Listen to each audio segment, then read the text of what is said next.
Alright, and we are live. Alright, folks. It has been a week filled with not Dungeons and Dragons, and now I'm excited to be here with you all to play D&D, to find out what has happened to our heroes since last week. But before we do so, we need to do a recap roll. So if you are interested in earning a DM inspiration, please give me a recap roll in the chat.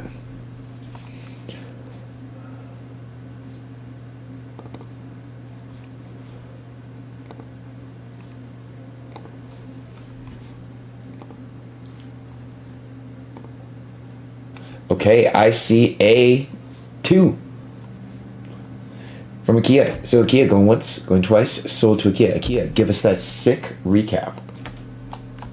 Alright, so last week we had just come into an area of danger. PR stopped, ship graveyard sort of situation going on, and we were surrounded by these, I believe they're called scrags, but they're sea trolls.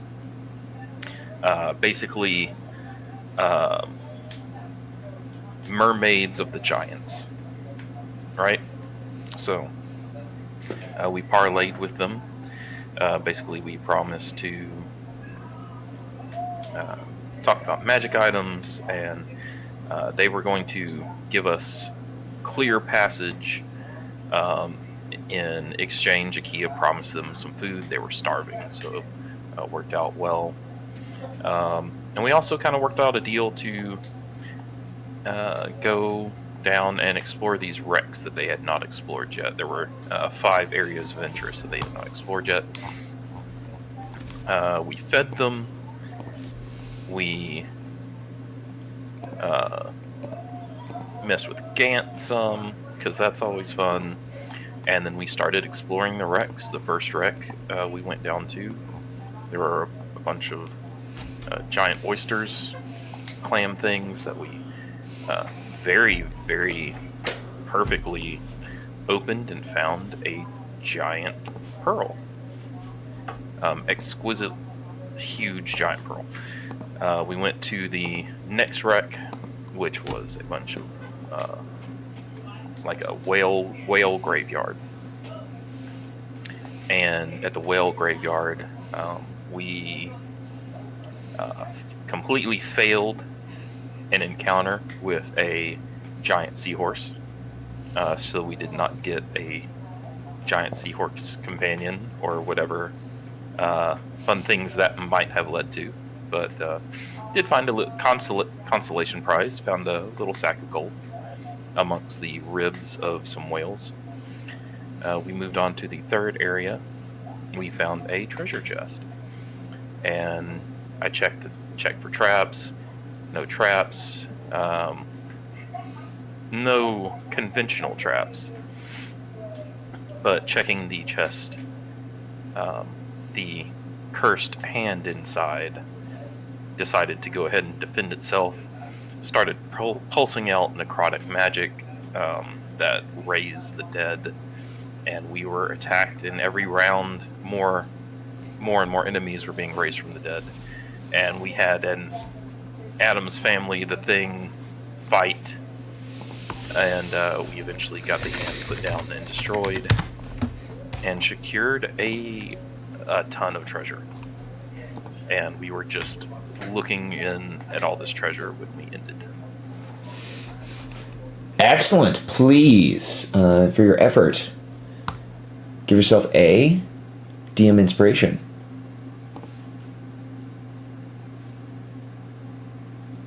Okay. Yes, I was checking just to make sure I got that written down on your guys' treasure tab here in Discord, and we got that written down. Perfect. Okay. Factspiration question for today. Chance for you guys to earn a Bardic Inspiration die that lasts for this session and this session only. And hey, you might just need it going into whatever lays ahead. If your character used a phone, what would be their most used emoji and why? Lotus, if we had to look at Lotus's most used emojis, which one would it be?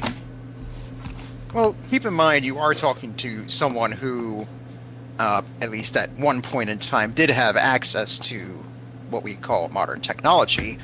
But for her, and this does exist, and I did find it recently, there is actually a smoking cigarette emoji, which she would use whenever she's going on a smoke break, because, for her, smoke break is a time for her to sort of like decompress and get away from everything. She's not on her phone, she's not calling anyone, she's not reading any texts or doom scrolling on Twitter or anything like that. So she would just set it here that she's away, and if anyone messages her, they just get the smoking emoji back. That makes sense. Lotus, please take a Factspiration die for today's session. Same question here for Game in the Glaive. What would Gaiman's most used emoji be? Well, I was trying to be clever and have a post up in chat, but it doesn't want to post that image. So, yeah. It would be the angry face with the Yosemite Sam swear box over top. Like, I do not have access to quote-unquote modern technology. It's not modern. What we have now is modern. I don't know what she's going on about. Anyway. So, yeah. Barbarian, up until recently, was not particularly an eloquent lad. So I feel like swearing and getting mad would have been just and I. And so if someone was, being cheeky or just generally pissing me off, if we were, having a chat back and forth, I feel like that would be basically me telling them to fuck off without saying fuck off.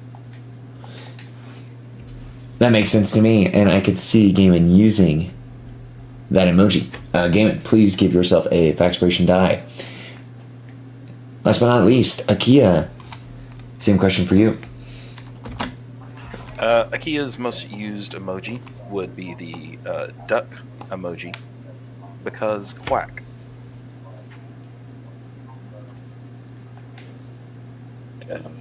What? Similarly confused. It makes sense to Akia. Apparently, because it doesn't make any fucking sense to the rest of us.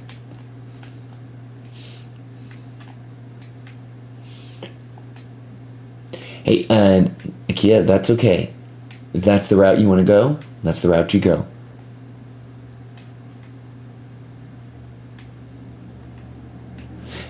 Akia, give yourself a Factspiration. If you guys are interested to learn the answer for any of the NPCs you have met in this adventure, you guys could do a roll-off to see which NPC you could potentially ask.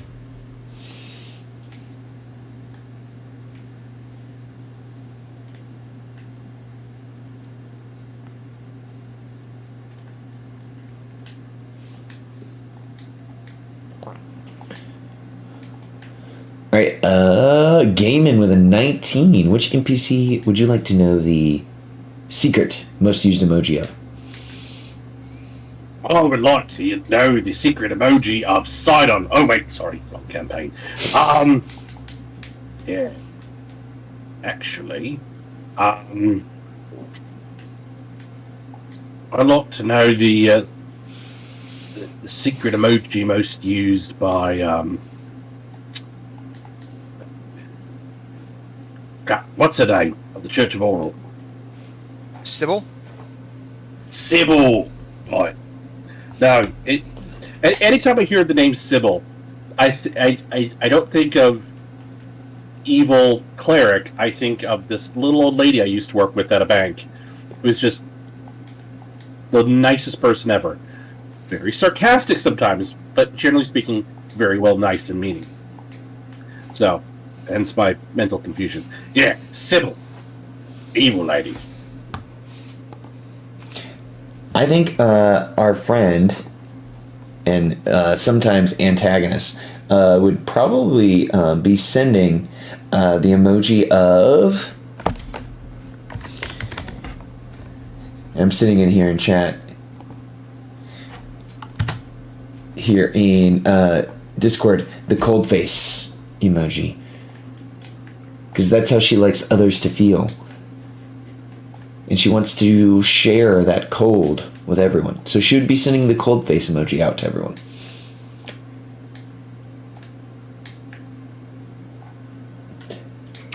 That's how cold she is. She's so cold. Okay. Well, everyone. You have just finished the encounter with the massive amount of ghouls that came from the ocean depths.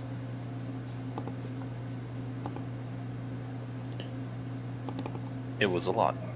It was a lot. The fourth ship lies close, just beyond your reaches. Would you guys head to that fourth ship, or what would you do? I think Akia, knowing that we're just in a, there's just a lot sort of going on at the time. It's dangerous being under the water. There's a bunch of scrags. They don't really know and don't really have any reason to trust up on their ship with their B team and such. They're going to use a spell slot to go ahead and cast Detect Magic just to see what all they're working with in this chest. See if it's taking it up to the ship and leaving it there would cause, I don't know, some unexpected consequences. So they're just gonna do a quick Detect Magic scan. Sure.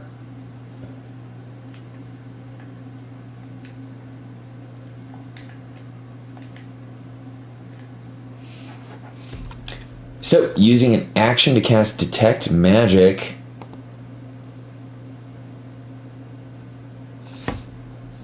you would look at the treasure chest. And from the items within the treasure chest, you look at the coinage, you look at the art objects, and each object would register as non-magical. The chest itself would register as non-magical in your Detect Magic aura. Okay, that makes things less complicated. Alright, everything seems mundane here. Should we close it up and take it with us, or the other two wrecks are down a ways and the ship is up? It does seem inefficient to take the chest down just to take it back up again. I mean, what's stopping us from just leaving it here? Yeah, I think Damon's got a point. We can just leave it here and then just reclaim it on our way back to the surface. I mean, it's not like we have to worry about anyone bothering it. Anything, I mean, does a seahorse or other sea creatures really want to go? All right. Then I think we move on to the next wreck. I guess before we go, Louis will say, like, well, if we need any help, we could always use a hand. Too soon, Lotus, too soon.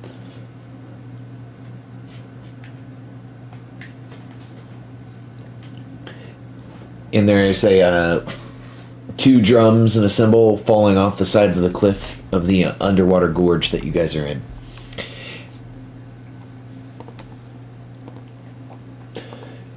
All right. Well, you guys can start to move through the water to the fourth ship that you see.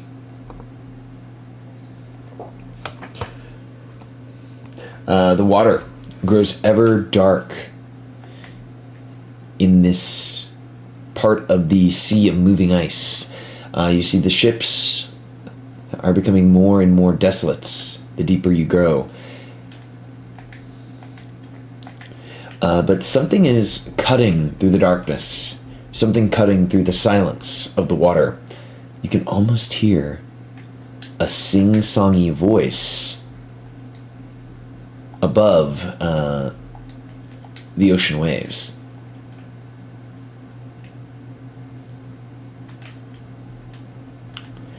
And from around the corner,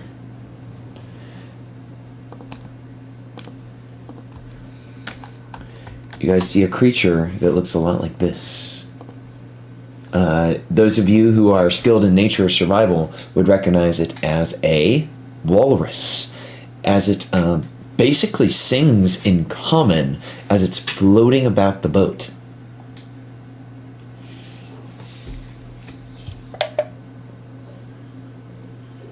Is it singing anything in particular? It is singing what you would recognize as a sea shanty, as it basically swims about the shipwreck.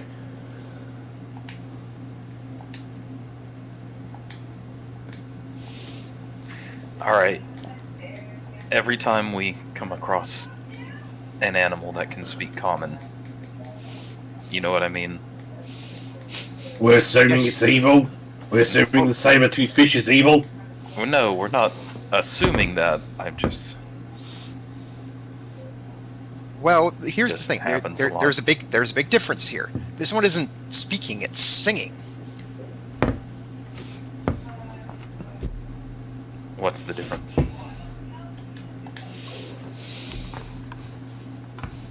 Speaking to music.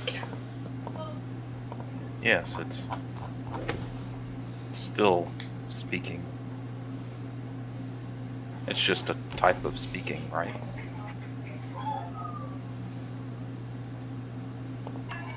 All singing is speaking, but not all speaking is singing.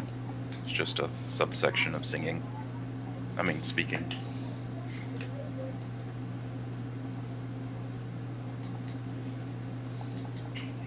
I guess we're sort of slowly moving up to the shipwreck. The walrus. Are you guys being stealthy, or are you just moving out in the open?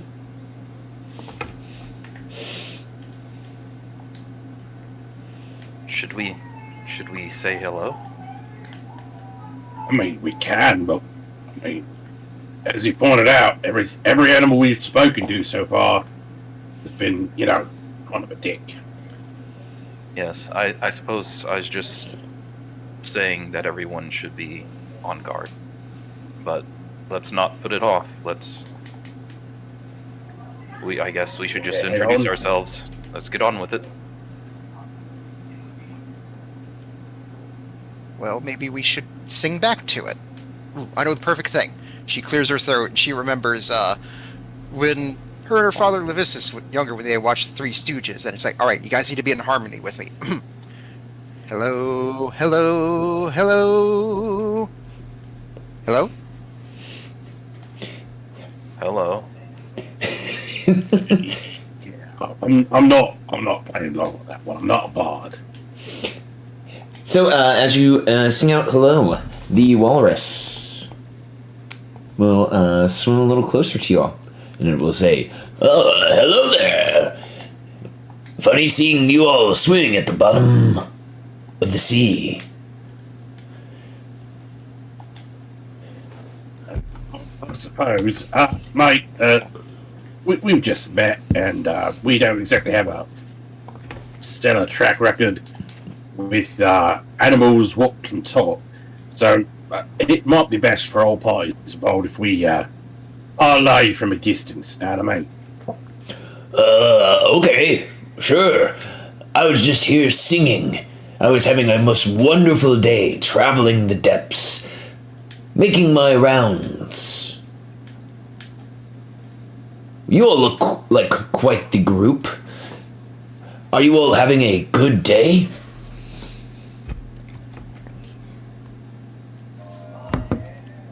I mean, we're alive. Yeah, that's always pretty good. Pretty good, I suppose. Does this creature have the red eyes of like the Christmas critters?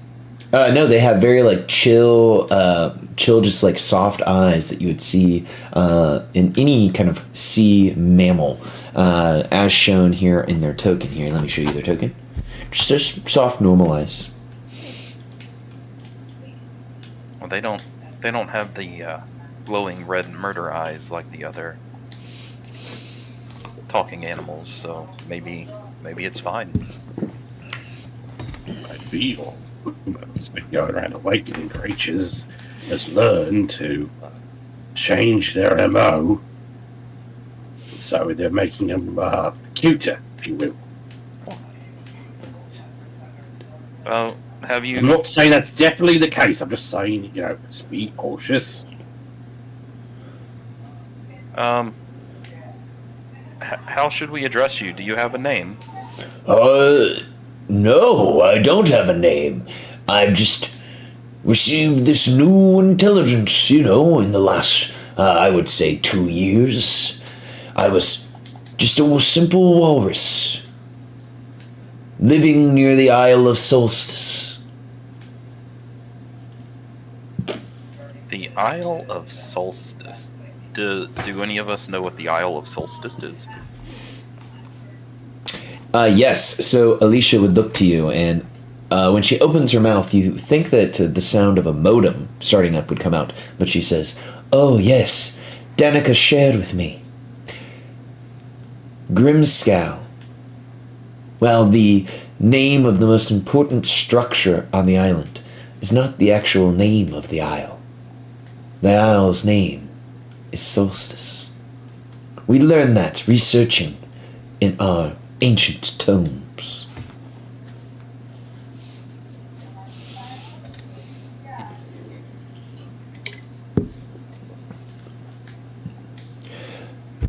Well, as I've been swimming around, I've, met folks here and there, swam away from dangers, had all my share of adventures.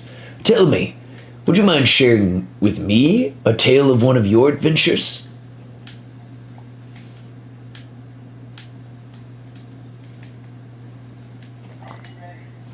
I suppose that would be okay.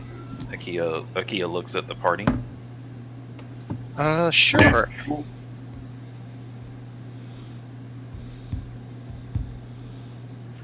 Do one of you wish to share a story with Mr. Walrus over here? Maybe one of you can share a story while the rest of us look around the shipwreck. Alright. As Lotus, being the more charismatic of the group, will just sort of step forward. And she'll give a bit of a bow and say, "It's a pleasure to meet you. I go by the White Lotus, but you can just call me Lotus if you like." The walrus will extend a flipper to you in a handshake. Still hearing game and being a little bit wary, she'll let out her. She'll just hang here, and then let out her mage hand for the shake. Excellent. Yeah, the walrus will shake your mage hand. Doesn't look offended. All right. The mage hand will just sort of stay there, and while boys here checking out everything, she'll tell them about the about the let's see here. About their exploration of the Chardalin Tower, and how they managed to fight off a fairly large contingent of deep gnomes who were wanting to take over Icewind Dale. Excellent. Yeah. The walrus looks on in amazement and says, "Oh, what an interesting tale and a thrilling adventure. Oh, thank you so much for sharing with me your tales of adventure. Please let me repay you with this trinket that I found. I don't think I'll be needing it, but perhaps you will need it at some day."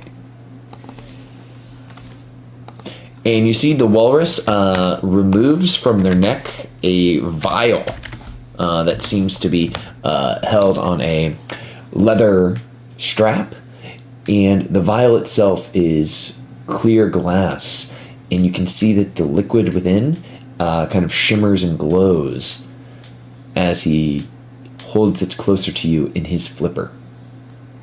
Alright, I'll have the mage hand take it, which I'm assuming it weighs less than 10 pounds. It does. Good. And as you pull it over, you would recognize this, and I just dropped it on your sheet, as a potion of heroism. Okay. So then use the equipment bag and just say, thank you. You said you didn't have a name. If you like, I might be able to help you come up with one. What are your preferred pronouns? Oh, well, I am a male walrus. So I guess, that would be he, him? Nods for a moment, and she's like, okay. Well, let's see here. Since if you don't mind me saying, and I hope you're not offended, you're fairly large, and you make your home here in the cold waters. So how about Glacier? That's a strong name. I like it. I will henceforth be known as Glacier, the walrus.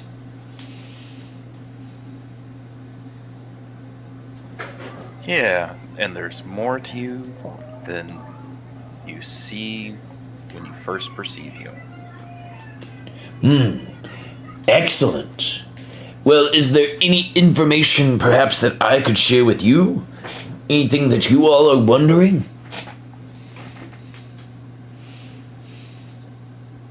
I suppose I am curious about the island that you come from. We're making our way there. Yes, what specifically about Solstice are you interested in?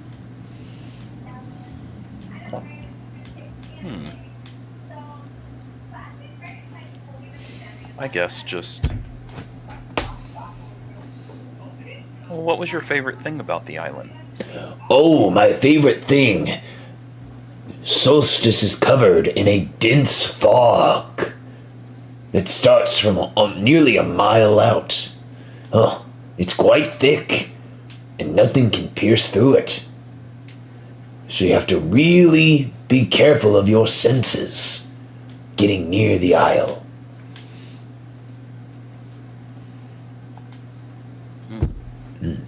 That is very interesting. Is there, like, dangerous rocks and things that a ship might crash into? Yes, there's several sunken ships near the isle, broken against the rocks. Would you suggest approaching from a particular direction, then? He nods. Yes, there is a dock that is safe for boats to saddle up to. It is on, and he holds his flipper to his chin and says, let me think for just a second.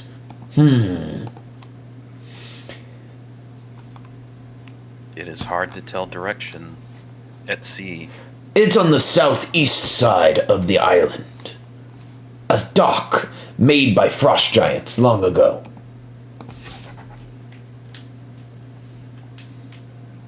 Well, thank you. That is very useful information. You're welcome. I think I have time in my day for one more question, if you all have any questions you'd like to know. Well, I asked a question. If anyone else wants to ask a question. I mean, I've got a question about, what lives in the area. But, I mean, does anyone else have a better idea as far as what we could ask? That's okay. Just go with your first instinct. All right. We're worried about creatures or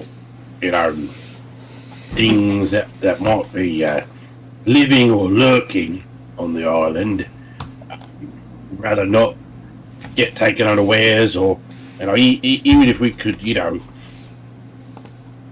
negotiate the option to explore with any intelligent life, we'd certainly appreciate a heads up about what creatures we might encounter on or around the island.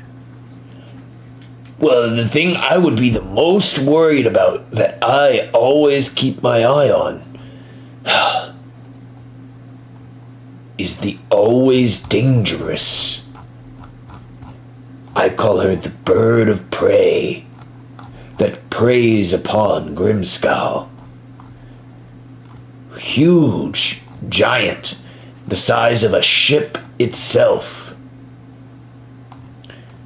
The mighty rock of Grimskow.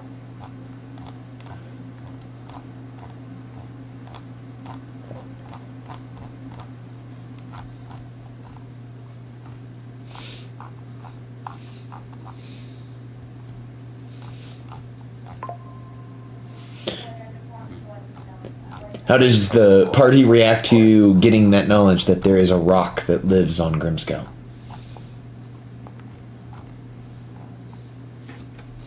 You seem awfully nonchalant about a giant fuck-off bird.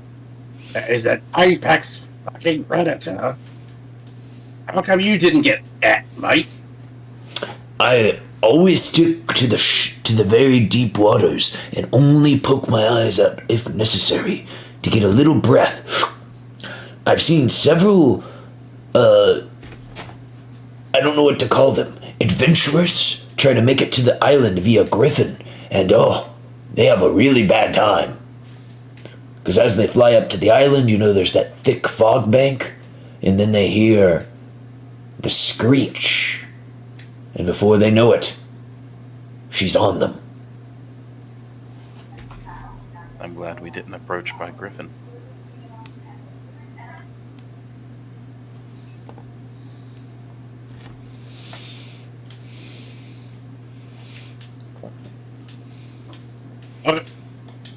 From a rock. Is there anything else we should be wary of?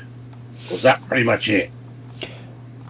I'd be wary of her, and then if there was only one other thing to be worried about. There's the huge, giant Yeti. But It's not a red Yeti, is it?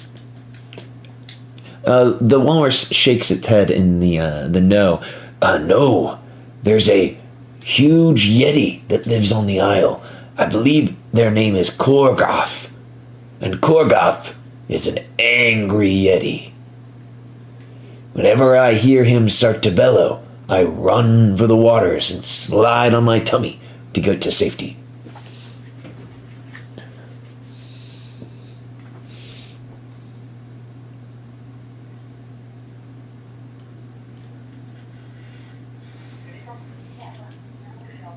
Well, I believe this will be very helpful information. Thank you, Glacier. Thank you all for sharing your story. I hope you all enjoy the potion. Yes, thank you. Well, If I may here, since you shared a sea shanty with us, and perhaps I should share one with you of a ship from my home, a ship known as the Billy of Tea. And I start singing it for him. thank you. That's a great song. I'll have to remember that and put it into my rotation.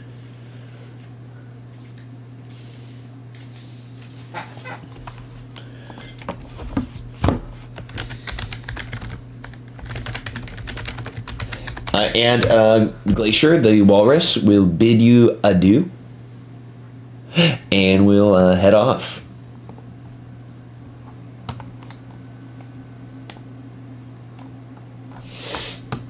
I must admit, I feel a little bad about, misjudging him, but never can tell. Well, considering the what we ran into previously, your caution is certainly well founded, Gaiman. So don't feel bad. Yeah, no, it's just I'm thinking about I made assumptions based off of previous experience and what you look like, and the fact that fuck off big old tusks could be weapons, and I sort of equated to myself. Like, I'm a complete stranger. Take one look at me and probably take to the hills. We should probably save the self-reflection for when we get back to the ship. Not that it's not Just important. saying. I'm sure it's important, but Well, While we were socializing, did we need to roll anything for search the area? You guys searched the area, and your results would show up that there was nothing of super useful value here in this specific shipwreck. It seems that the encounter with the walrus was the thing that was the big deal here.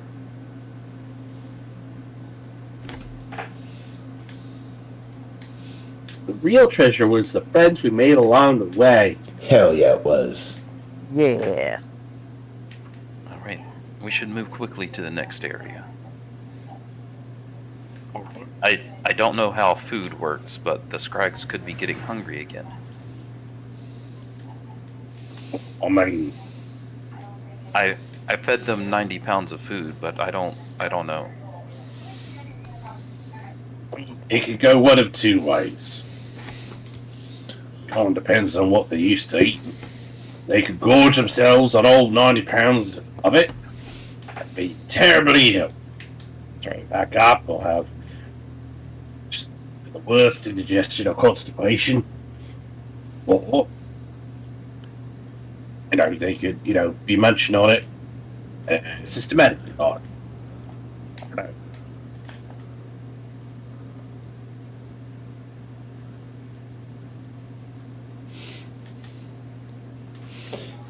Aki is moving on to the next ship. All right, you guys. Hold your horses.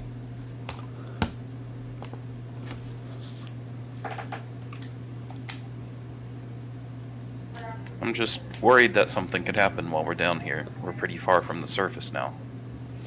We should try to hurry. Well, if anything, I managed to hopefully instill in our new friend Gant that, putting his snitch skills to good use should anything happen. I am more afraid that Gan will cause a problem. Well, if he does, Otto's very good at tying things up.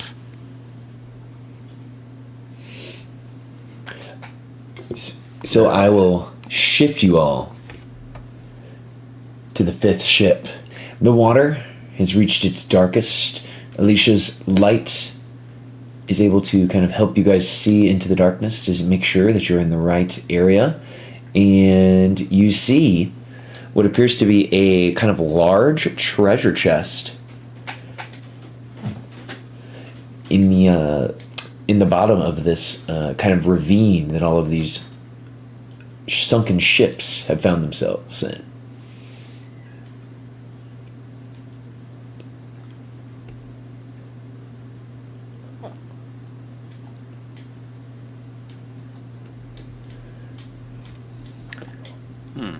What are the chances that there's another cursed hand in here?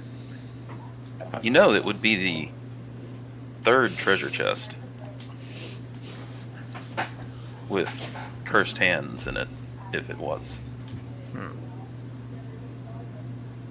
Interesting.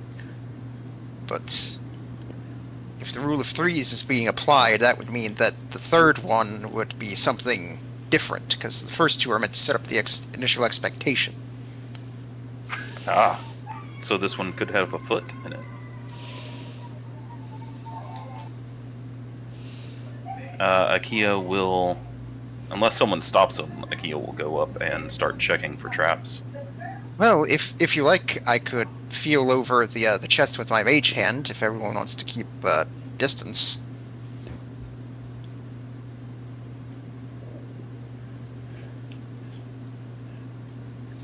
I mean, that Well, seems... Sorry, go ahead, Akia.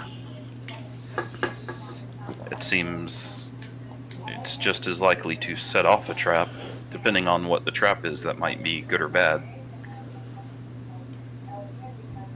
If it's like... Why don't we just let Akia do his inspection, and then, depending on what he says, we'll go from there. Alright, but in any case, I'll just stay back here in case anything explodes. Okay. Akia will check. Given we'll back up another 10 feet and pop a squat on this giant whalebone? Something? I believe that is a cloth from the. I believe that is the remnants of a sail. I think you're right, Akia. Okay, Akia, give us an investigation check as you check over this treasure chest for potential trap. I rolled a 2 for a total of 6. Based on your cursory investigation, you do not detect any nozzles that might shoot poison gas. You don't detect any hidden spring blades or any needle traps, anything along those lines that might shoot out and get you.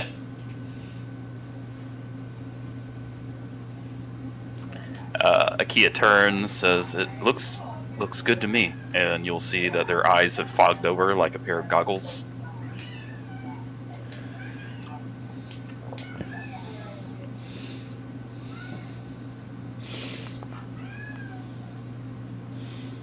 Right, if it looks good enough to Akia, then it's good enough for me.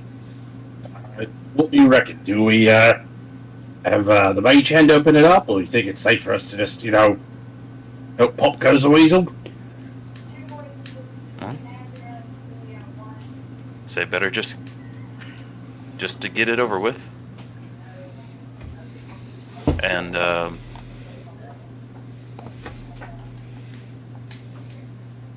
or we can, better to open it down here than to open it on the ship, possibly put everyone in danger. Fair enough.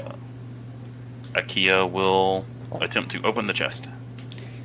Akia, as you go to open the chest, you go to and your inspection miss that the chest is locked. Oh, it's locked. Hold on, one moment. Akia will attempt to pick the lock. They'll clean their goggles first and attempt to pick the lock. Excellent. Give us a thieves' tool check. All right, and I'll use a DM inspiration since I'm capped.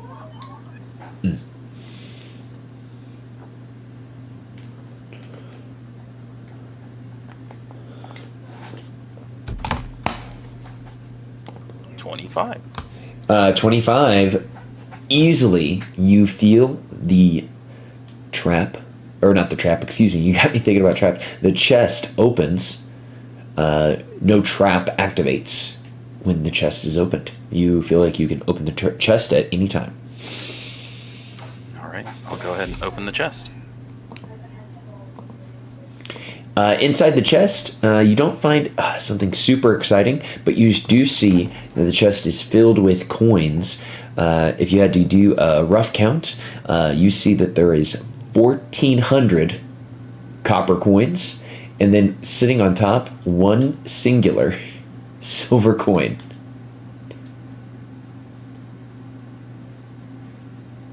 Akia closes the chest. I don't think we want this one. Why not? Let's see, 1,400 copper. How much would that? This is Akia. This is Matthew thinking. OOC, like 1,400 copper. That would be, it's all on a tens system in the Forgotten Realms. So that would be either 14 gold? 14 gold or 140 silver. No, I'm like, the weight of it, I think, is... Oh, that's only like 50 pounds. That's like 50 pounds of copper. For a second, I was thinking that was going to be just like...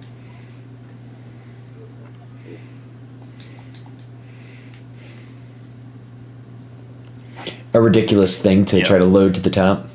Yeah, so it's about 50 pounds of copper.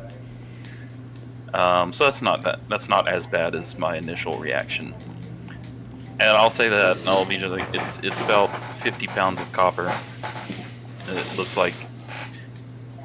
like that's all that's in here. Although one silver coin that,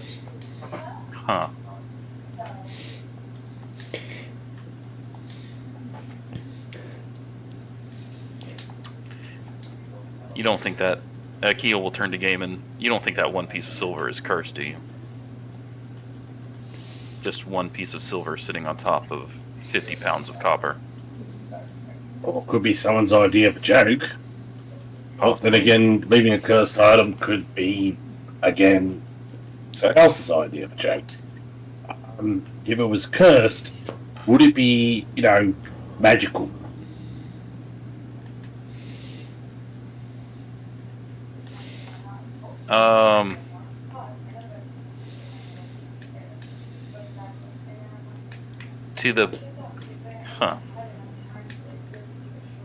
I don't know. Like, would it be giving off an aura? Can a non... I don't... I'm thinking OOC for just a second. I don't think I've ever heard of a cursed item that wasn't magic, but I don't know. Give us an Arcana check based on Akia's experience with cursed objects. Akia, you have experienced that cursed objects do not identify themselves as being cursed through detect magic or identify, but they will typically give off a magical aura of some kind. Just because we're in a hurry, or at least Akia is in a hurry, because he doesn't trust Gant more than anything, he'll go ahead and do a quick detect magic.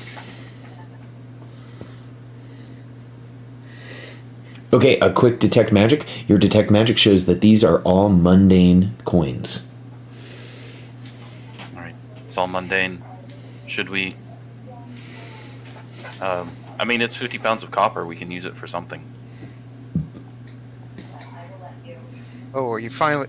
Is this where we finally invent indoor plumbing?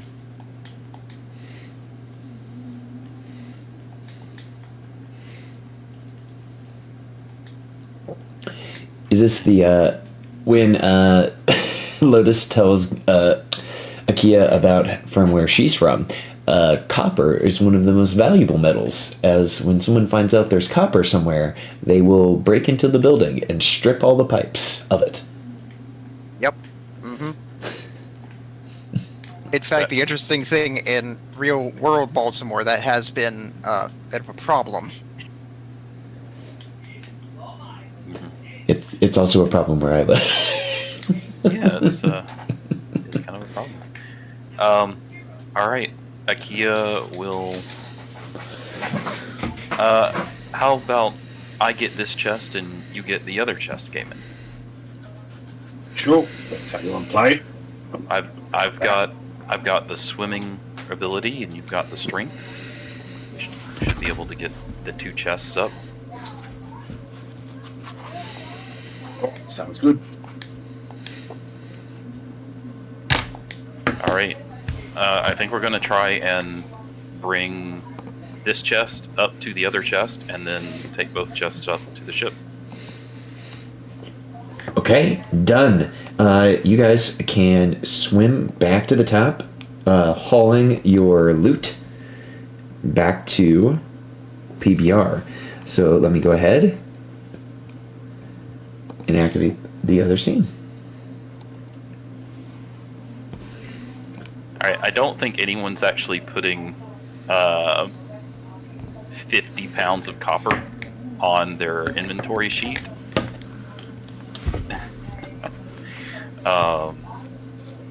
Unless I don't think anyone's doing that. So we can... You want to just say that we have 50 pounds of copper, everybody?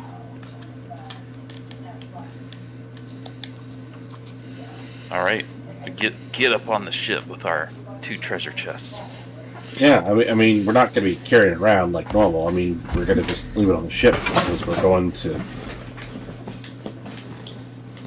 go explore. Spooky Island. Days. So as you guys breach the water and come back to PBR, you see that the Scrags are all in what appears to be a game with your friends Watto and the other companions. Watto seems to be communicating them with wild gestures, and pointing to a deck of playing cards that he has, as they are all playing this game and sharing in raucous laughter. That's good.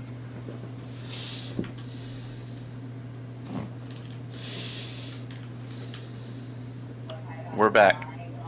The companions will look back and welcome you. Watto will say, "Oh, welcome everyone, welcome. I was teaching our friends here just a quick card game to pass the time as you all were perusing the seas." Oh, what sort of game?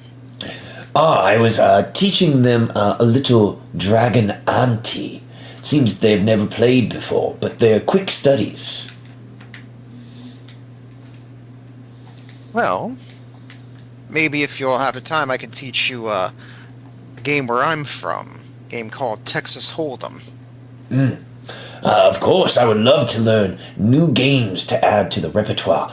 It's things to keep our minds sharp here on the open sea of moving ice.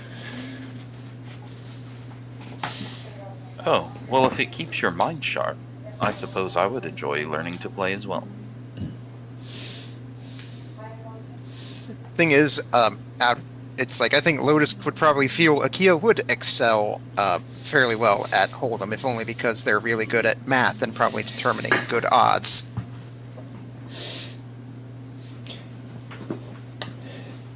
Akia, I feel like you would be the most expert player of these type of games, because one thing that any skilled anti-player looks for, and maybe Texas Hold'em player looks for, is certain tells on someone's face. But you're able to keep your emotions in check, aren't you?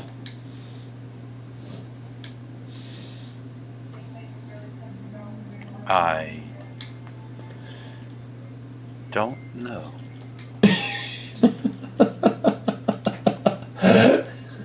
I mean, yeah, for the most part, jeez. Yeah. I mean, the fact that you're like, what are my emotions? Like, you got them pretty well under control, except when you get all frosty.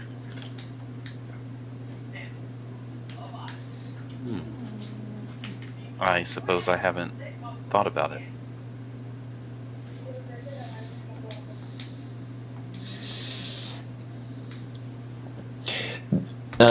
The looming shadow of Trolldolf, as we were calling him, with his large wizard staff, as he stands to his full, nearly 8-foot height, as he comes over to your group to greet you.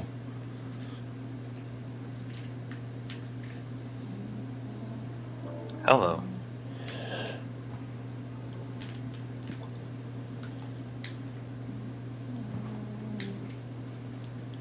The troll Gandalf will look to you all and say, "Successful trip to bottom of sea in Giant."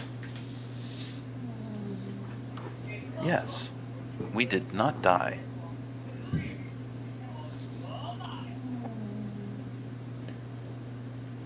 Did find magic item?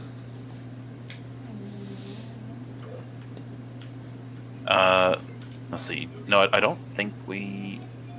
I mean, I guess we found a potion. I'm trying to remember.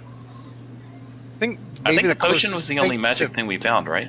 I don't know, unless the pearl counts, but I don't think it No. does. Well, we didn't find any magic items, but a passing friendly creature actually happened to give Lotus a magic item. So, sort of.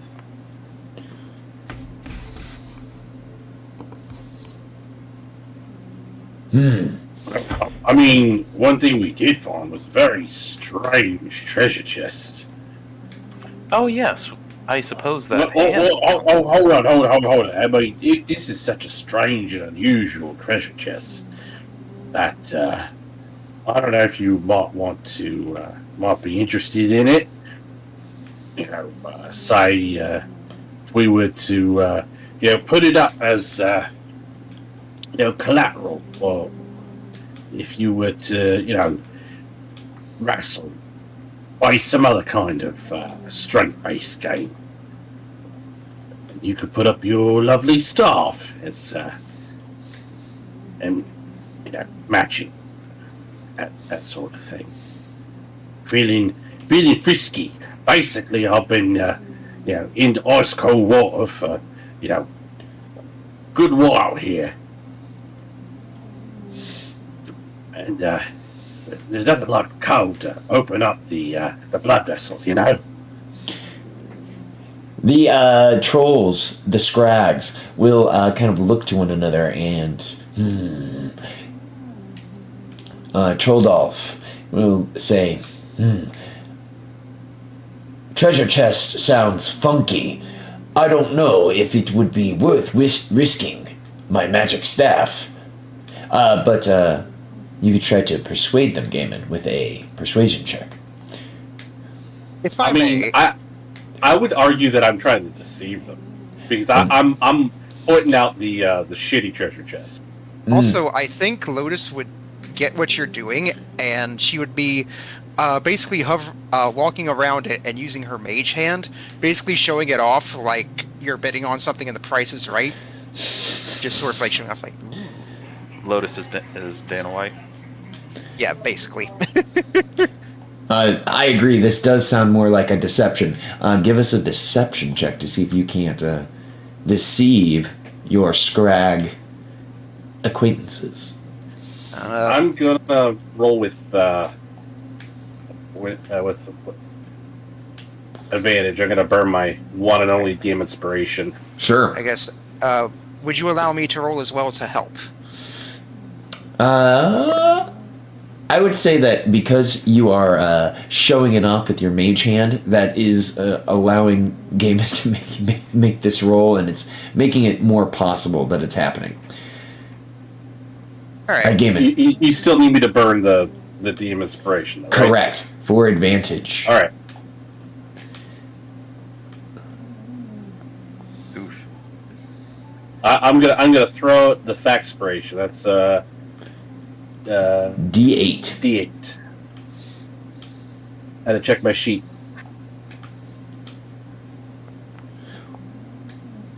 All of a 10. Okay, with a 10, the trolls look to one another and they shake their head and they say, no, we will not raid your staff. You all look like you had so-so adventure to bottom of sea. But we've learned something more valuable today. We learned hospitality from our friend Watto. And that's just as good. We want to give you token of appreciation. And the troll, Dolph, will rip off a piece of their kind of frozen hair spikies and hand it to you, Gaiman.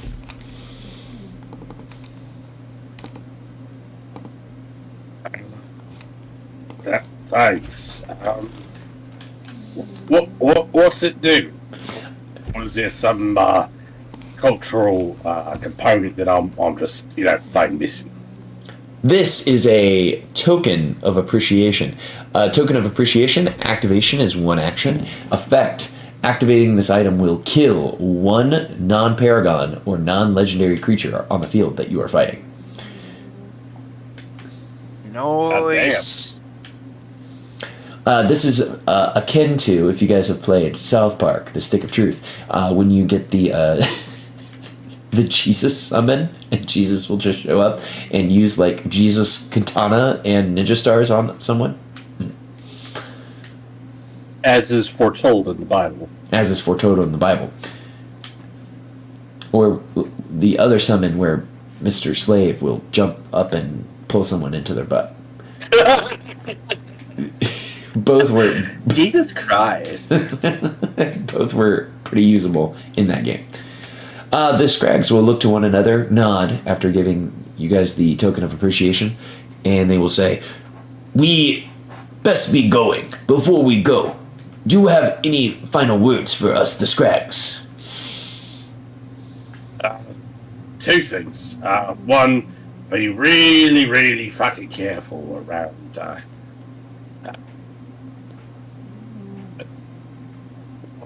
Reghed. Because there's a big old fuck off big rock.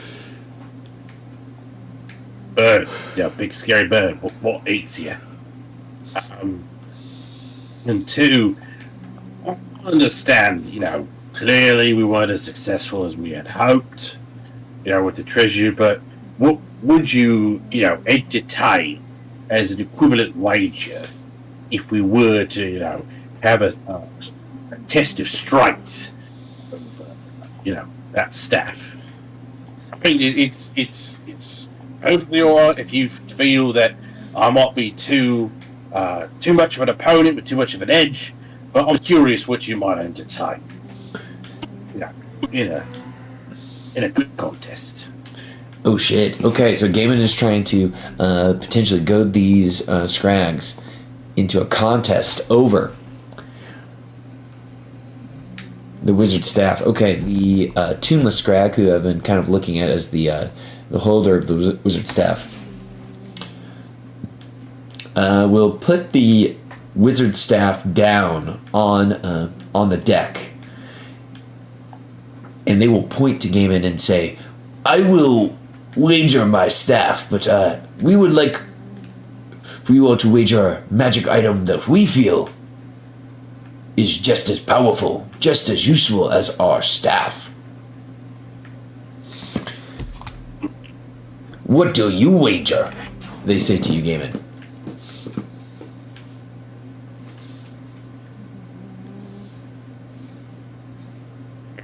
That's the thing. So I'm not, really a magical sort of person, mate. I don't go in for spells and wands and things of that nature. So I mean, I'm deferring to you lot since you have the experience with magic. The Scrags will huddle. They will look to Akia and say, "You straight shooter, you speak the language as well. What would you have put up?" As they say this to Akia.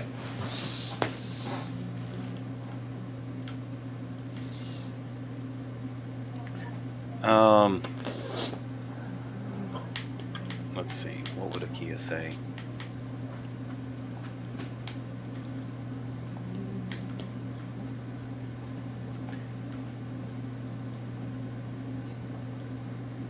I think Akia would say, I'm just looking through their inventory.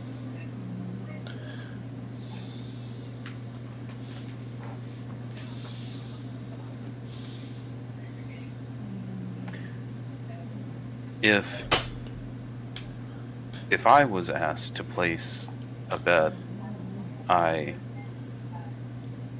probably would not, because I don't like to bet. My mother taught me not to gamble, but if I had to pick an item of mine to place against your staff in some sort of contest, I suppose the only one that I could would be this compass. And Akia will take out the compass of the Seeker, and he'll just sort of hold it up. Most of my magic items are part of me. The Scrag will say, "Yes, then we will battle for that. Our wizard staff versus your compass."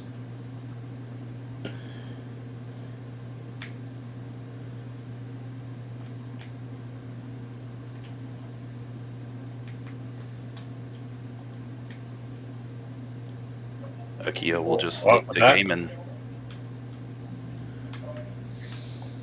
If you...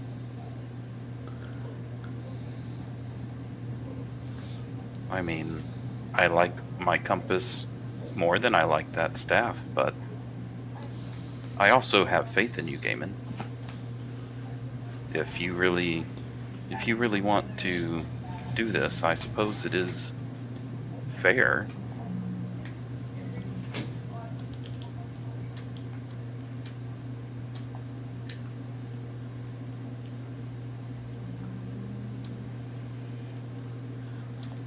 So the Scrags have offered to put up their staff, but if they win the contest, they will take home the staff, and they want Akia's compass. Well, let me make an alternate proposition. I mean, my mate Ikea, he's a good lad, but I feel a little bad about What about these? him putting up collateral. What would you say to this? What about these sickles? I'm not sure that they're as amazing as the staff. They are definitely magical, and there's 2 of them. They look at the Yeah. sickles and they're like, do they cast big magic? No, they do not. Mm. But they do magic every time they attack. A little bit of magic every time you swing them. Akia, you recognize that the item they're holding is a very rare magic item that can cast up to 5th level magic. So Yes. do you believe what you're saying right now as you're saying this to them? Akia believes that the Compass of the Seeker would be a fair exchange. He does not believe that the sickles are a fair exchange, but he's not really trying to present them as a fair exchange. He's just saying that he doesn't really. What he's saying is he doesn't really want to bet the Compass because he thinks the Compass is actually better than the staff, and he's just seeing what they think about the sickles. He's not trying to present it as like a fair exchange. He's just like, really don't want to bet the Compass.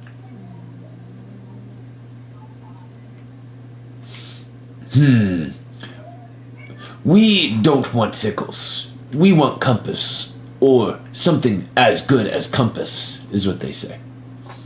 Okay, well, I don't know if this is as good as the compass.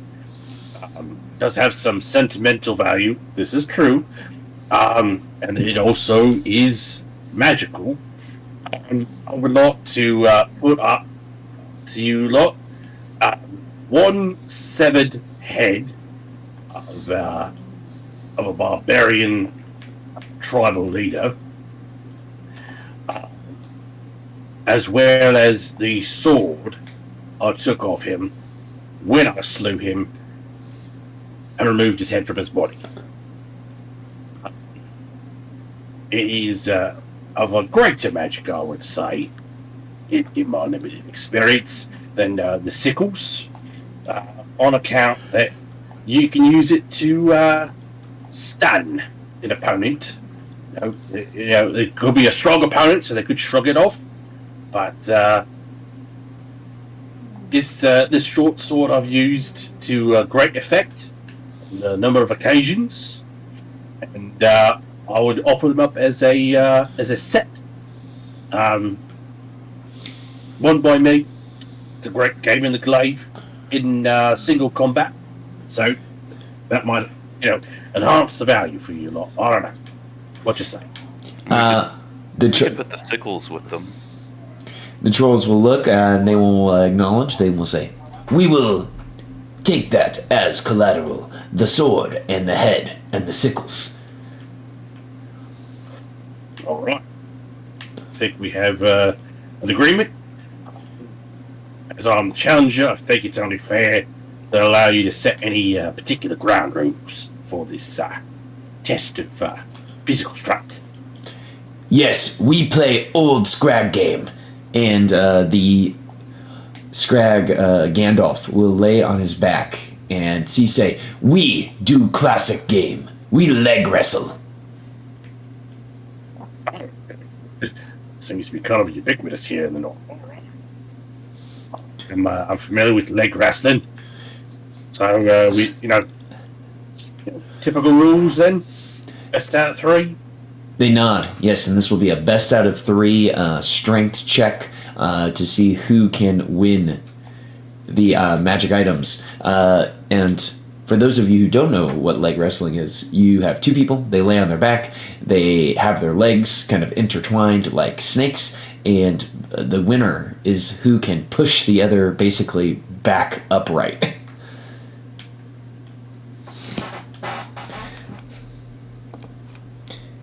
All right, best of 3, and we'll do strength checks here. You can use athletics. I will go ahead and roll out the first one for the scrag. Oh no! Oh shit. Well, I could completely whiff. I haven't been doing great, plus I've got unlucky on me, so let's see what happens. Or not. Pretty good, pretty good. So Gaiman wins the first set of the 3. All right, and then as is customary, you guys change to the other leg side to see if this will even out the game. And here is the Scrag's roll as he goes to press down the leg. Pretty good. All right, that's a tie. Okay, so you guys would go back to the other leg. So it's Gaiman 1 win and then 1 tie. All right, and here we go. Another strength check. Oh, that is a natural 1 by the Scrag. So, Gaiman, what does it look like as Gaiman wins this final match of leg strength against the Scrag? So, coming out of the tie, Gaiman's a little worried because he doesn't know if they're going to allow for 4th go, if you should, his legs give out. Because, again, he's been in the cold. It kind of bolstered his ego, but let's be honest, it's numbing, it gets to you, kind of eats away at you a little bit. So he's trying to pace himself, but have a reserve just in case it has to go to a 4th round. And when the Scrag just doesn't seem like he can put it over the top, game just lets out a triumphant roar, and forcing the Scrag up. And after Gaiman's sure he's won, and he's pretty sure the Scrags, are going to acknowledge his victory. He jumps up and starts doing an end zone, victory dance sort of deal. And it no one else will notice this, but Lotus being from Earth or Earth, it bears a vague resemblance to the Single Ladies dance for some reason. Gaiman. Yes, Lotus does recognize it, but she's just clapping and celebrating your victory. All right, well, you guys have earned the Staff of Frost, which is a very useful item. One thing that would be redundant for most of the members of the party is that you do gain resistance to cold damage while you hold the staff. The staff does have 10 charges. While holding it, you can use an action to expend one or more of its charges to cast the following spells: Cone of Cold, Fog Cloud, Ice Storm, or Wall of Ice. It regains a d6 plus 4 charges daily at dawn. If you expend the last charge, roll a d20. On a 1, the staff turns to water and is destroyed. Does it require attunement? And It does. if so, can it be attuned by any class? It is supposed to be attuned by a spellcaster.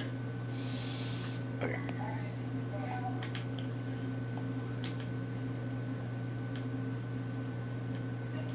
All of my Pretty attunement cool slots are stuff. taken, so one of y'all can have at it.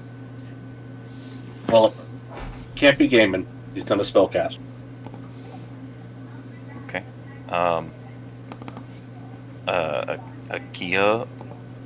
Akia will attune to the staff then, I guess. Alright, I just dropped the Staff of Frost onto Akia's sheet.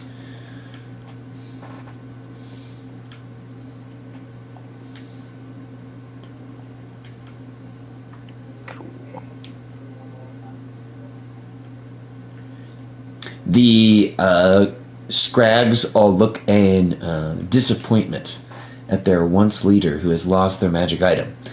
He will dust himself off as he stands up and says, "What's done is done, and it was done in a fair match.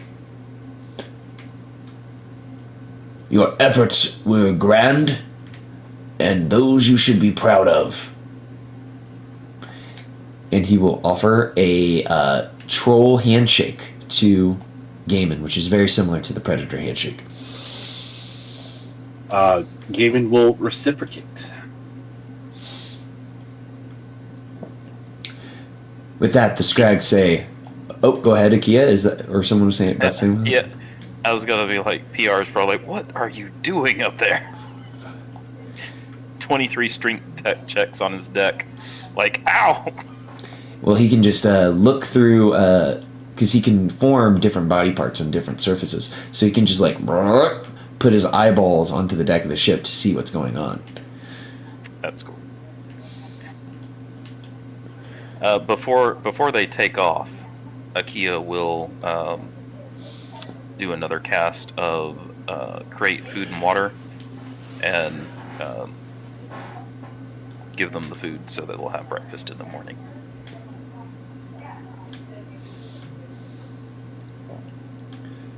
Excellent. The Scrags will happily take your created food to fill their bellies.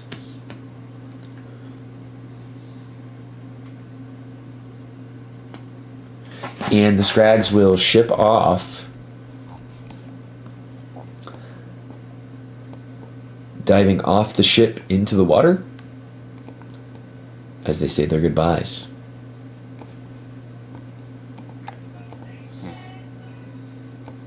I mean, that worked out for us, but not very well for them.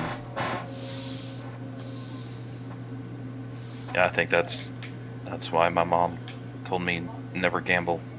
You'll lose your wizard staff. Yeah, that's also why, I reconsidered on the you wagering your compass there. I mean, I was trying to be a bit of a sneaky fuck.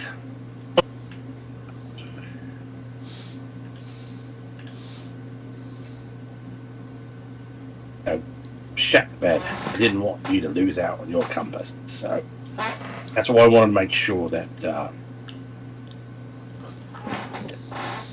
that wasn't put up. It was clout. Right?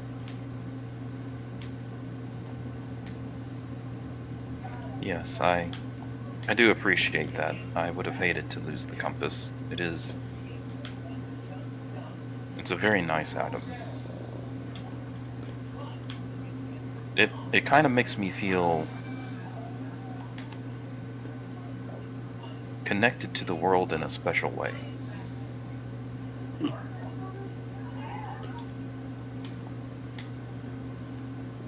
What I'm about to say, goes for all of you, but double for you, Kia, because we're. I like to think, we're close mates.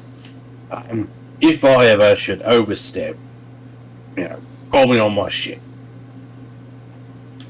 And make sure that just because I am physically stronger, that does not give me the right to, ride roughshod over anyone's desires or, anything else that they feel is a valid point or important to them. And I will try to be respectful and not let things come to that. But,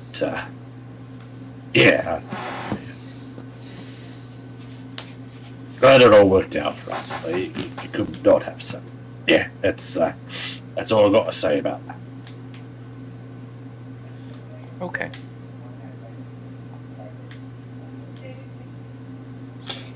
I'd like to give you all DM inspiration for your Scrag scene that just played out, because that was pretty funny. That was pretty cool to me. Yay. I'm glad we could do something cool for the DM.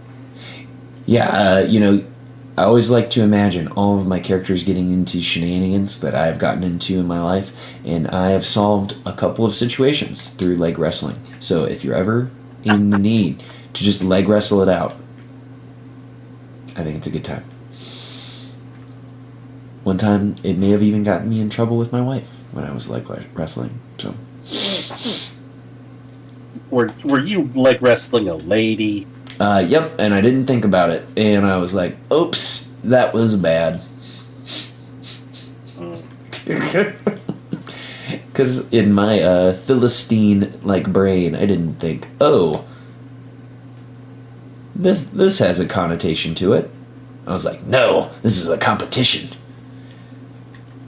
Anyways, Well, I argue that it just shows that you're enlightened, that you see past, a person's, how they identify or their gender or what have you, and you just see a competitor.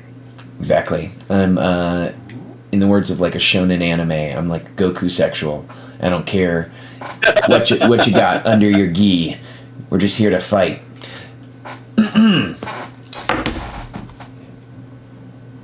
So, with the passing of the Scrags, PBR begins to give a gentle shake of his muscles, and he will say to you all, "Oh, hell y'all, that feeling I got, it's gone. You know where I felt like I needed to chill and stop? I feel all good now."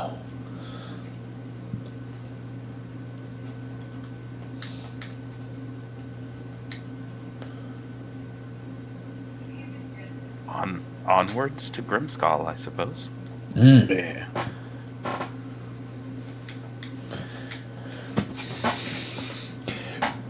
And PBR's ship will start motoring along, and you guys feel yourself start to get pulled forward by the boat. All right.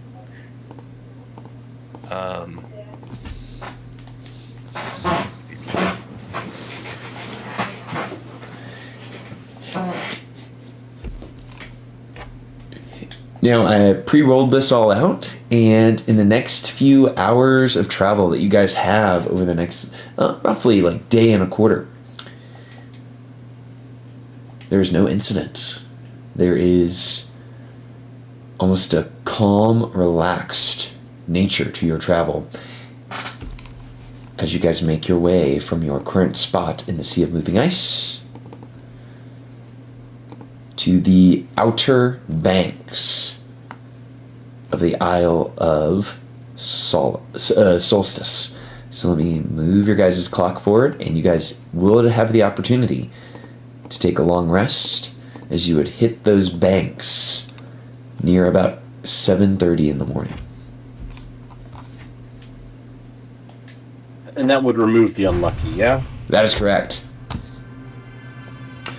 And absolutely, everyone needs that 10 temp HP. I will make sure to long rest our friend Alicia. So do we arrive on day 5? This is correct. On day 5, the 23rd of Uktar. Okay. I need to roll my crafting for days 3 and 4.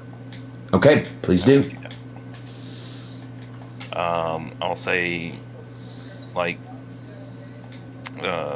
8 hours craft, probably like 4 hours crafting in the morning, then just looking around, taking in the scenery for a while when it's not crazy dark, and then 4 hours crafting in the evening.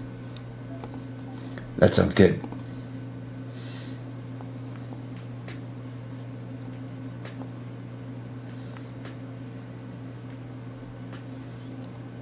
All right. At the end of day 3, Akia is going to come to Gaiman and present them with a small ring, if it's okay that I flavor this spell scroll in such a way. But what I'm thinking of doing is I'm gonna flavor a spell scroll of the spell Jump as a small just like a ring that Gaiman can wear, and it's just a one use. When you use an action to break this band on your hand, you will gain the effects of the jump spell, as well as, of course, have a chance of wild surging. And then your jump distance will be tripled for 1 minute.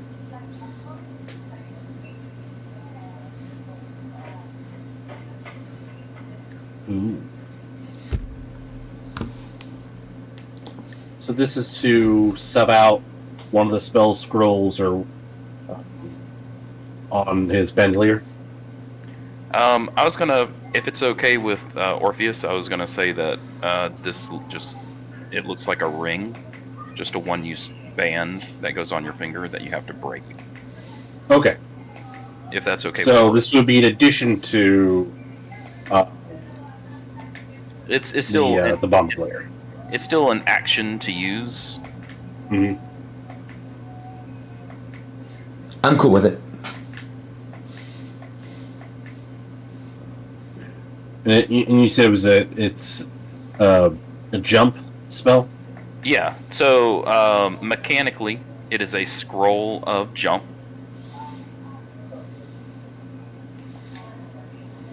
Flavor-wise, it's a ring that you put on your finger that you break.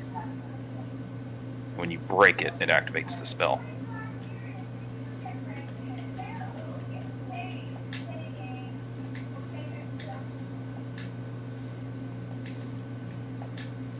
And then for day 4.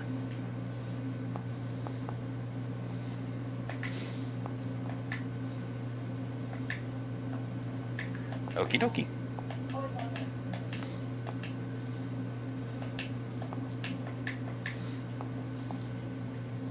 And I will subtract those resources for that spell scroll.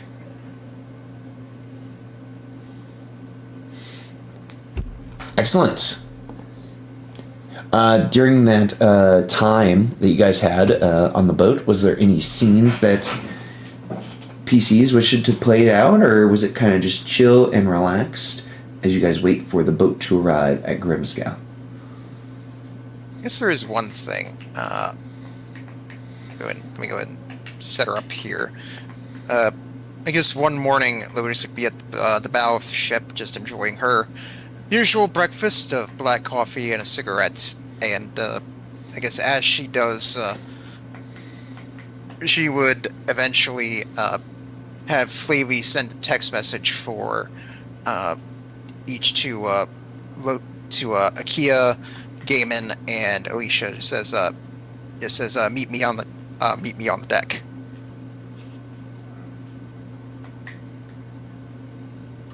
Okay. They Akia definitely would.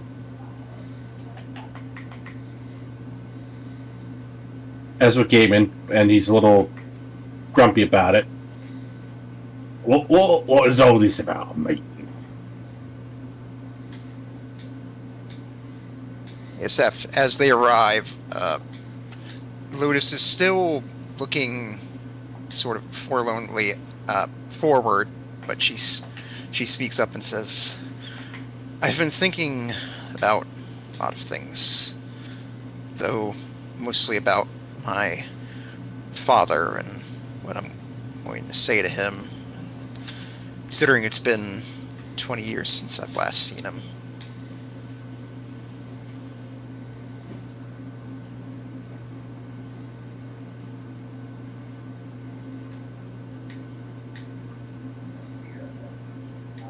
You will say, "Hello, Father." Gives a little chuckle at that, says, "Amongst other things, but I've been thinking, and not just about him, but Asmodeus as well, and also thinking about what you said, Alicia, about, I know they're both devils, and that's just something I just can't really shake." And her breath catches a little bit, and you see her shaking a little, and as she does, you actually see the cigarette fall from her hand and into the cold water. If I can be honest with you all, She stammers a bit, and she turns around, and you see she's tears falling down her face, and she says, I'm afraid.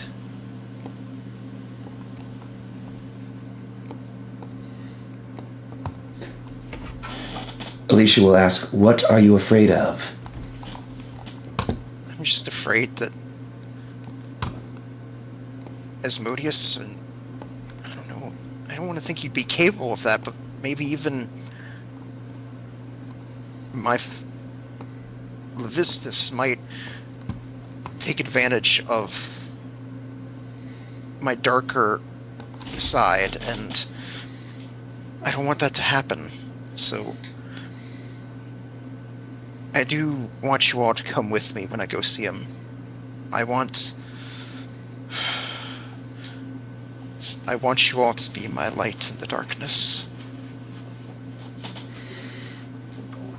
Okay. I would like to point out that, we'll go with you since you're asking. So, no worries there. But the very fact that you're asking us to go with you and your rationale as to why.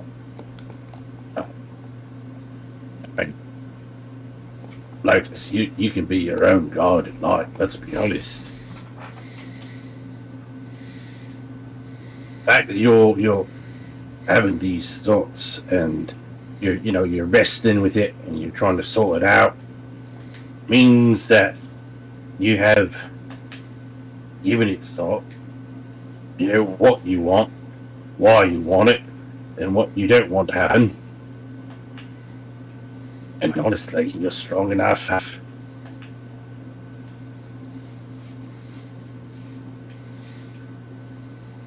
Because, we've been traveling together and we support one another.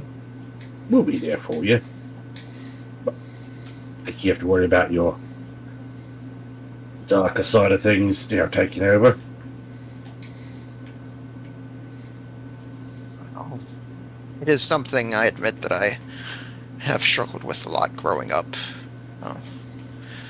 There was this one time when I was younger and I was playing baseball with some of the other neighborhood kids, and I was the pitcher, and this one elf kid was taunting me, telling me that I throw like a girl. So I decided to show him how good of a throw I had, and I beamed him right in his face, gave him a really nasty black eye. Ran away crying, and no one else taunted me, but later on, while Diamante and I were celebrating at my house later, his mom came by, saying that I had hurt him, and was ranting about how I should be arrested, and Diamante stepped up and said that he was lying, that she was actually the one that threw the ball, and that certainly calmed her down pretty quickly. And she was grounded for a week, but I managed to remain unscathed. So you want us to make sure you do not throw a baseball at your father? She does chuckle a bit again and say, well, maybe not in the literal sense, but maybe just to make sure that either him nor Asmodeus try to tempt me into doing something that I might later regret. And being devils, they seem to know just how to pull such impulses out of people. I mean, being devils, they're definitely going to give it a whirl. I would suggest... You go ahead. I can't help but, focusing on the fact that with your story, I mean, I get the point you were making, but you are a girl. So how else could you throw? You throw like you throw. It was a... I'm just saying. No, I understand what you're saying, Gaiman, but it's a weird thing, my world, where in many cases women are looked down upon and considered weaker, and, well, I certainly want to show him that just because I may be a girl does not necessarily mean I can't be strong in my own way.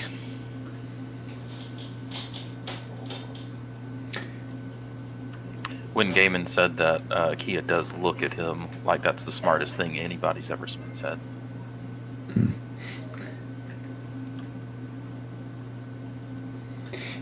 Alicia will look to you and say, I will have to consider.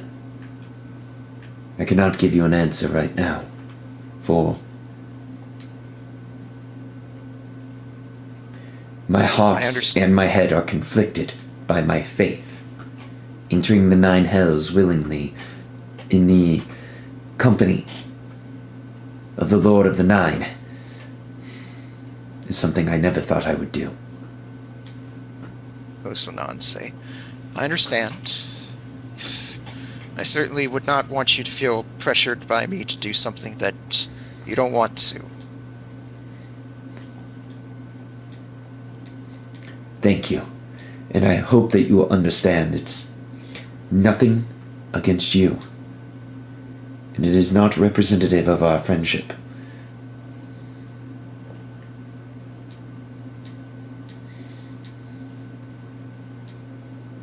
I just want to say that I appreciate you all hearing me out on this.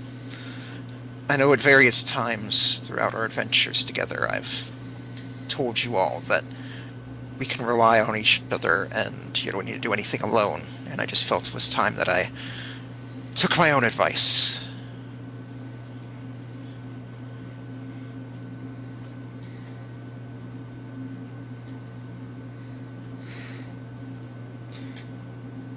Communication with each other is how we will survive this long night. Lotus, never apologize for calling us together. Like we did at the beginning, so many moons ago.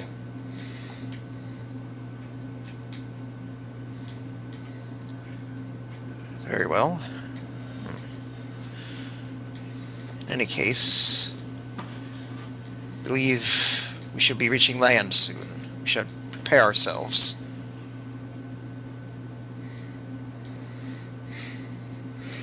And with that, I will move you guys to a new map, as you guys do.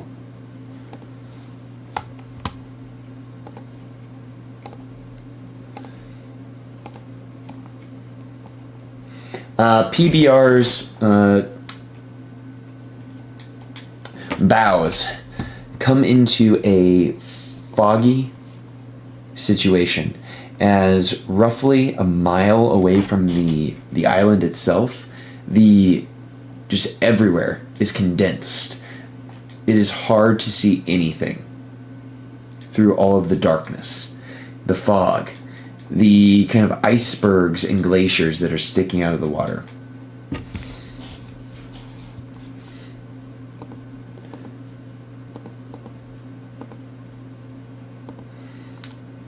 When, for maybe the next hour or so, the fog has been so thick that you might have not been able to see 10 feet in front of you. It gets thin enough that you can see 50-foot high cliffs of solid ice ahead. Jutting out of the water off the coast are the bare, weather-beaten masts of sunken ships. And ahead, you can see what appears to be a partially shattered dock carved out of ice. As you get closer, it becomes obvious that this dock was made for giants.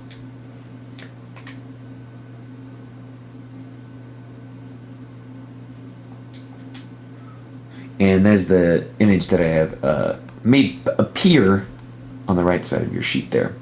And I'm representing our kind of location on the map by this "You Are Here" token.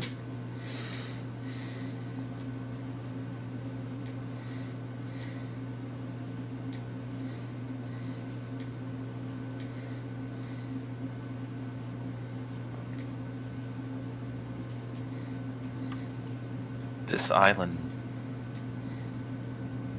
kind of makes me feel small.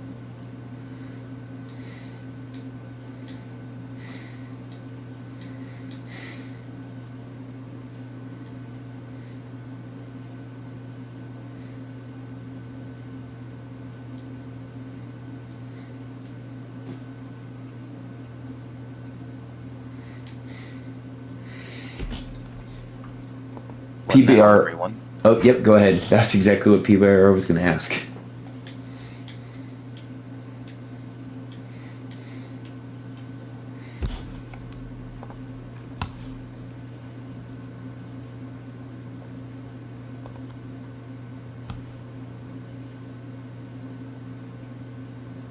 Well, whatever we do, we have got to be very careful as to not attract the attention of the rock. Although, we might already be in danger of that.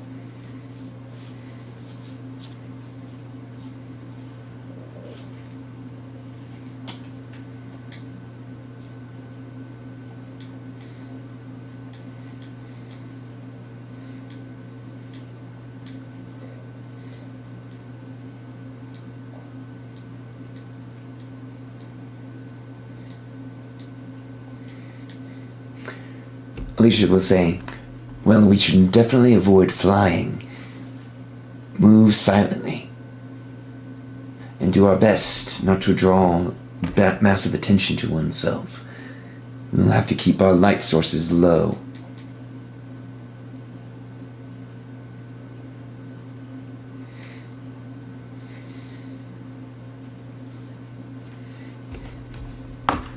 I gotta let my dog out here.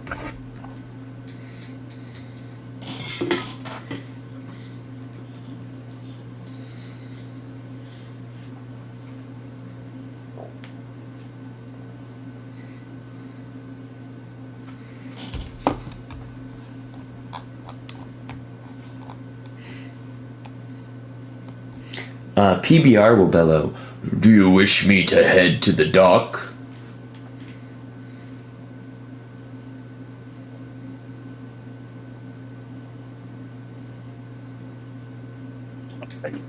Might as well.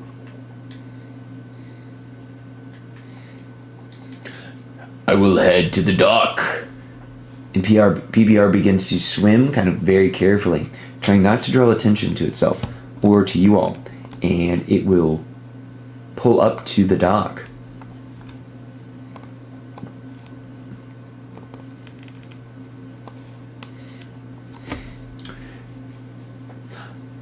The dock itself seems to have various sections that seem to have been broken away and fallen into the sea. Because of how this pier was built, even with PBR's massive size, you guys would have to climb off PBR onto the dock itself, almost like you were scaling a rock wall.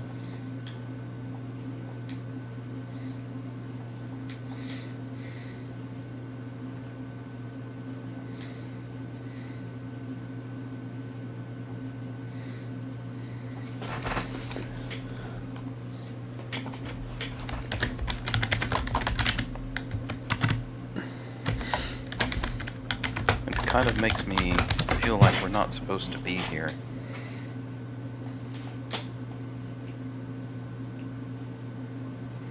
Well, guess it does make sense. This is meant for giants. This would be normal size for them, right? I suppose.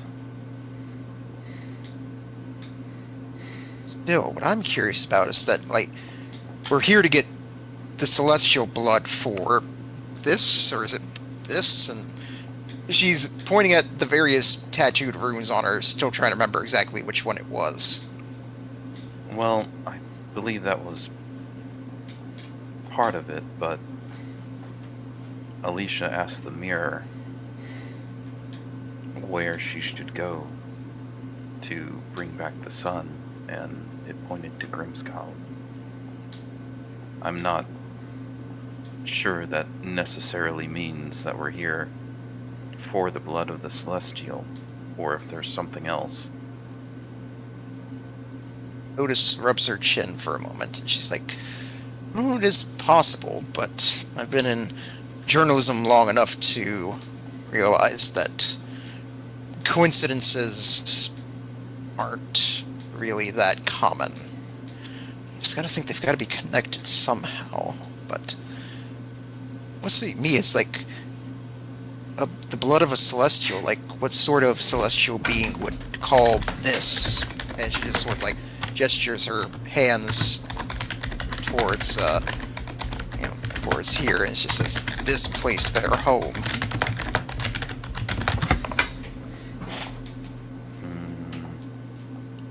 A half angel, half frost giant?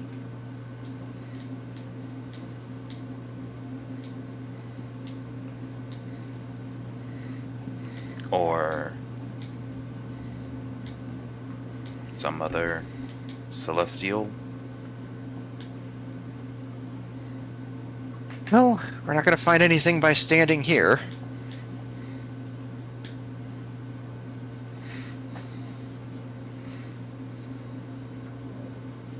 All right. Well, DM, how high is the quote unquote cliff face to get from the ship up to the top of the dock?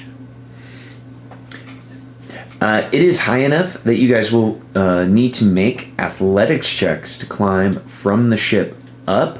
I'm going to say that it is roughly 25 to 30 feet in height, so it is pretty high. Okay. Well, as Gaiman has a climber's kit, he'll go first, kind of pave the way for everybody. Set a guideline, guiding rope, and also, if there's time and it wouldn't attract too much attention from the noise, he'll carve out hand and footholds as he's going up.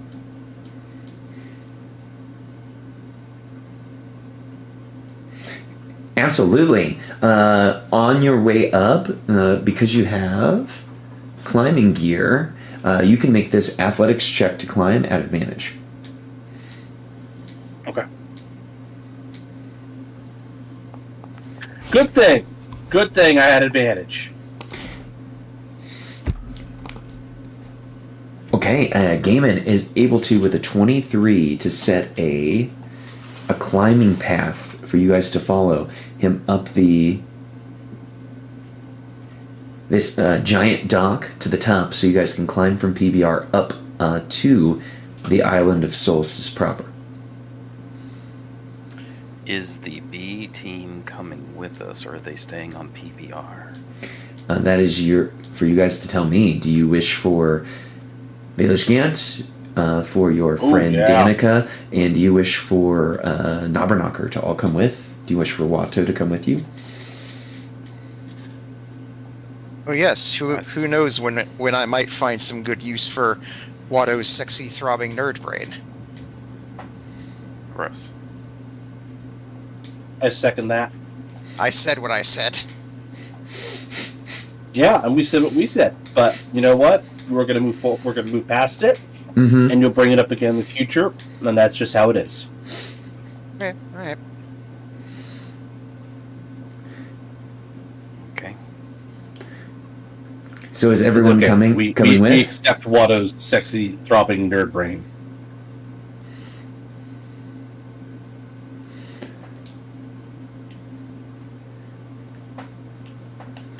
I'm going to take that as a affirmative. So Watto will come with. He'll climb up. Of course, prisoner 237, Valish Gant will come. Danica, not wanting to miss a thing, will make sure she comes with Alicia. And our friend Cooper Nabernacher will come with you, Akia, to make sure that you're safe.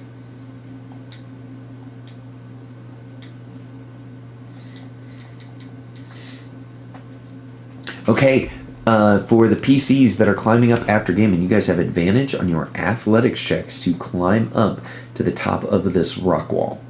This ice rock wall, I should say.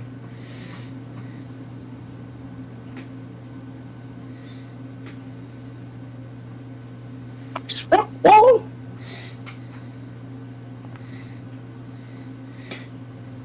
Okay, Lotus with the natural 20 that becomes a 19 is able to climb. Akia with a 20 is able to climb, and I will make the check for Alicia. At advantage, 15 is enough to pass. So you guys all make it to the top of this really high dock. When you go ahead, Akia.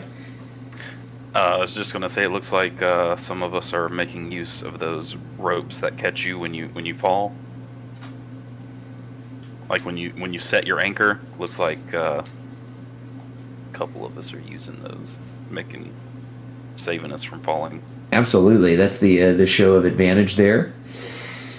Just like when you go to like a little climb operation in your local town and you first start to boulder, you can be sure that you'll see an 8-year-old kid there who uses no support lines and no helmet and can make it to the top of the black diamond climb wall while you're struggling on the bunny climb wall. It's like I just imagine Lotus gets to the top and she's very heavily winded and she's like, I always hated this part of gym class. Mm-hmm. Flashback to Diamante saying, Lotus, you gotta embrace the suck. It's easy for you to say, D.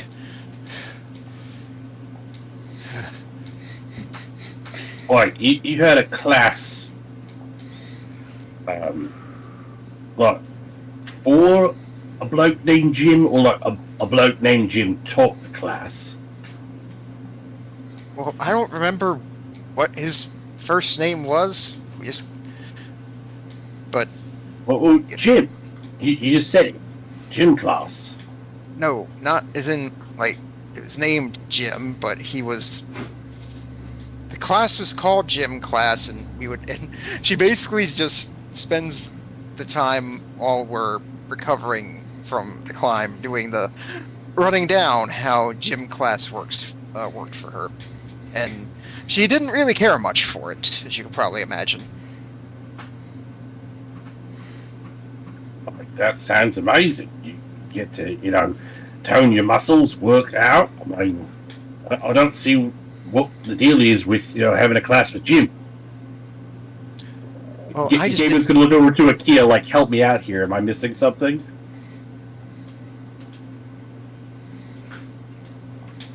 Akia just shrugged. This is a combination of nerd versus jock versus David doesn't understand you need GYM versus, the short nickname for James. Right. She would admit, like, the one thing she did like was when they would do baseball.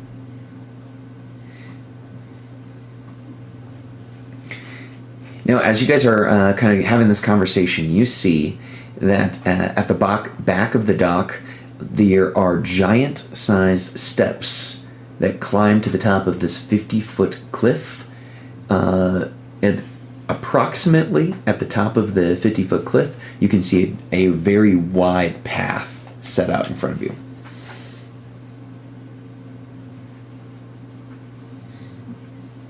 It looks like there's a path. Is that path head towards the center of the island? From what you can see from the bottom, it appears that the stairs and even the top of the path that you can see from the bottom here are made from carved ice bricks, as if someone, hired a bricklayer to carve, these bricks individually and lay them to create this path. I guess this is the path we take. PR, should we... I suppose we can summon you again when we're when we're ready to leave. Is that okay? PBR will nod and say, "Yes, you can." We really appreciate it. And PBR will slowly like fade into shadow as his mimic body will just kind of turn into kind of smoke as he floats along the sea of moving ice.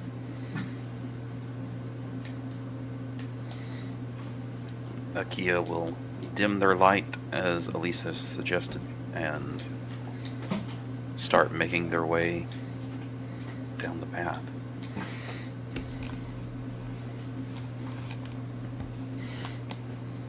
Your friend Nabernaka will follow. Before we get too far along, what with there being a rock, and since we're traveling in reduced illumination, might I make a suggestion before we get too far down the way? I would recommend we tie ourselves together, just in case. Okay. Oh, sure. Wado taught me some good tricks for tying knots. Wado says, "I know that you're trying to break the mood, honey, but everyone's on edge around here." And then he almost makes a different joke after he says that, but he keeps it to himself.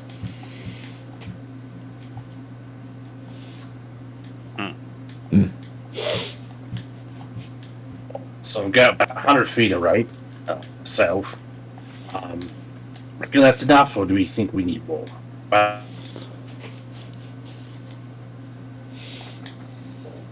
if we keep about 10 feet between us, I think that should be sufficient. Alright.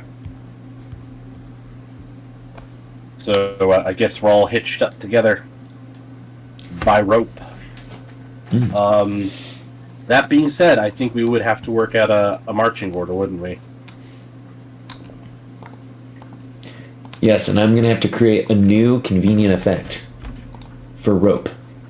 Sorry. No, you're good. we don't necessarily have to. I mean... Oh, that's just, it's more or less so that I remember that you're all tied together. Because that is something that I'll be like, I'll remember that. Never remember.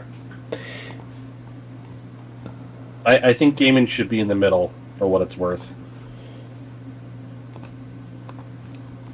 Alright. I guess Akia will go to the front.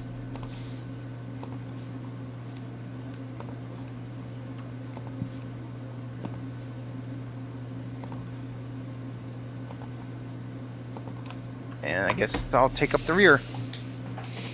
And probably need Alicia to go second since they have the vision that Akia will need to rely on.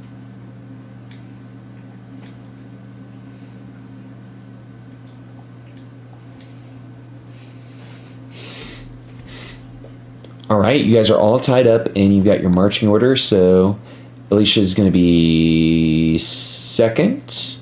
So, Kia, are you first? Yes. And then Lotus, are you fourth, and Gaiman's third? I believe that's correct. Okay. So you guys begin to move up the ladder, or excuse me, not the ladder, the stairs. Sitting at the top of the stairs, kind of in a pensive stance, whistling as you guys make your way up the stairs, is a very interesting looking creature. They kind of look like this.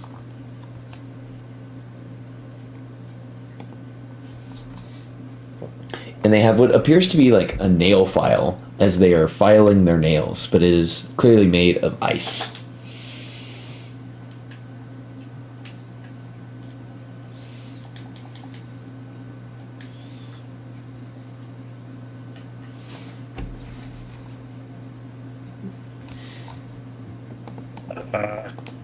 Can we help you?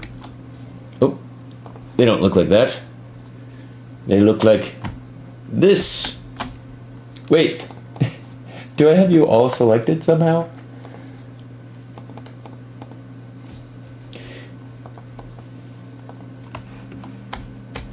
There we go. The creature will look to you and say, "Oh, hello.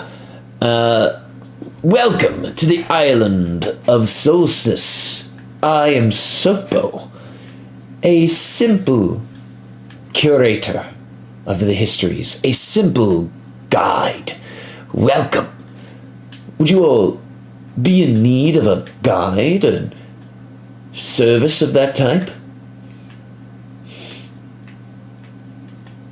Oh, and you just happen to show up just when we're in need of such services. How convenient. Well, Don't necessarily say that we are, but you know, we'll listen to the sales pitch. So make your case.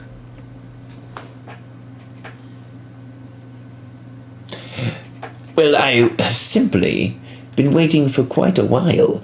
I come down at the call it the start of my day, waiting for one of the many ships that might make it finally to the Isle of Solstice, so I can share my knowledge with them. I ever so want to just lead a guided tour of all of the beautiful things on Solstice.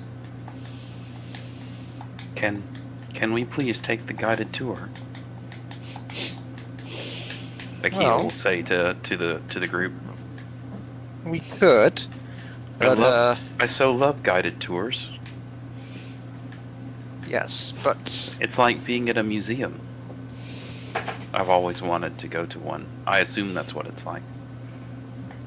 Rose will nod. She's been to museums before and knows that that is very much what it's like, but she'll look curiously at Sopo and say, "Are you working for someone, or are you more of an independent contractor?" Well, I work for the island itself. I was born from the elemental plane of water. From here, there's a magical source that draws us towards it here. In the castle. I'm already learning so much. Please let us take the guided tour. And how much do you charge for your services? I should be charging for my services. Well, my mother always told me there's no such thing as a free lunch, but if that's what you're offering, I will say I'm pleasantly surprised. Well, let me just say that there are plenty of things to be seen all over the island. Ooh, it's full of wonders and excitement. The last ship to visit the island crashed just off the coast of the island's northwest arm. One survivor managed to pull herself out of the frigid water and climb to the top of the island, but however, she died before getting any further. That's too bad. Yes, so there's quite an interesting sight there. Auril, the Frostmaiden herself, has created beautiful sculptures all over the island. One would weep at the very sight of them if it were not so cold as to make the tears freeze in one's eyes. And the statues themselves, well, made out of ice, they are warm to the touch. Great. We go away from one Auril statue to land on a whole island full of them. And there are caves on the east side of the island. An abominable yeti named Korgoth lives among them. He is quite the sight to be seen. We've heard he is grumpy. To say the least. And what would you know of a giant rock that is said to be taking this area as its home? Oh, you speak of Iskra, the mistress's personal ride. The mistress, she says with a mix of intrigue and curiosity. Yes, the mistress of the castle. Please, I would like to know more about this mistress. Oh, well, she is quite beautiful and quite secretive.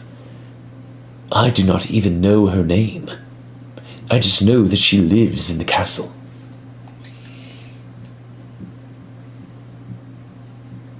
I'll lean over and whisper to the others. It's like, I think this might be the celestial we're looking for.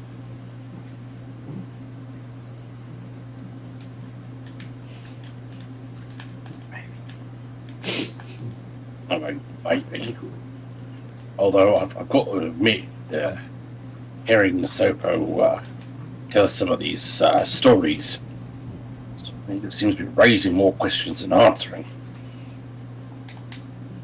Well, that's kind of how this sort of tour thing works. You want to bring up these questions, make you interested, so you'll go on the tour and they'll answer them for you. That's how it's supposed to work anyway.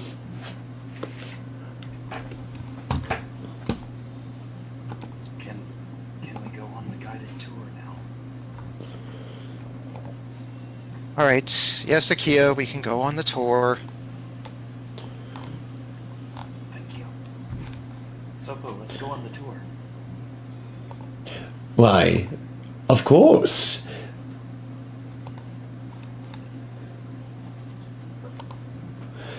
It sounds like you are wanting the full grand experience. Shall I take you to see the shipwreck?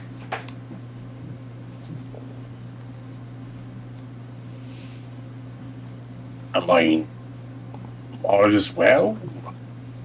Although, are we going out to the wreck, or just going to a point where we can view it?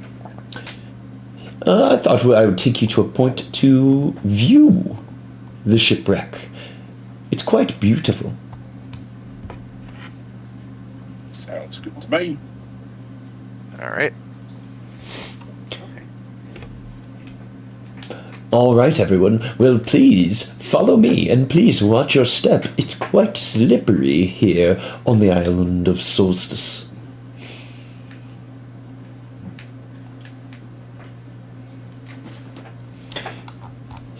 So each of these squares that you guys are traveling on is 200 feet. If you guys use the "You Are Here" token to judge your distance. And they are going to take you all to this locale here. So, judging from this, and they would kind of take you in this roundabout way.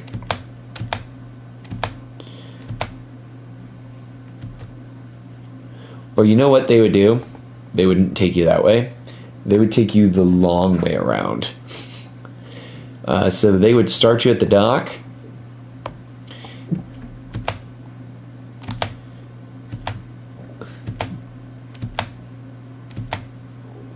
And it would be about here. So they would be about a 5,200. So it would be roughly a 1 mile kind of jaunt around this island. To get you guys out to this location. And because of the cold weather, the poor footing, and the occasional, having to watch from an icicle clipping your ear, or from something just frozen falling on you, this trip around the island would take you guys roughly an hour of walking.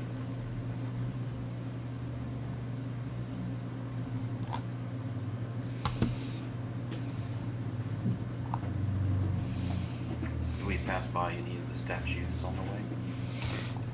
So they purposely took you this way so you wouldn't pass by any of the statues. Have not seen any statues yet.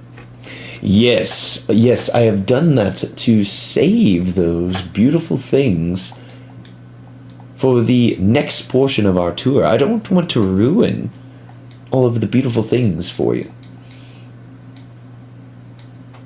And Matthew, you're coming in very distant. Did you have to step away from your? Oh, yep, had my mic up. Okay. So when you guys arrive in this location, you see something kind of funky. Half buried in the snow, near the edge of a bluff, is a humanoid corpse clad in cold winter clothing.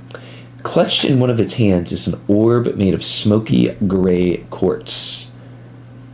A white weasel bursts out from the snow near the corpse and stares at you with its beady eyes. A voice rings out. "You gods! I was afraid no one would find us." The sound isn't coming from the weasel, but from the orb.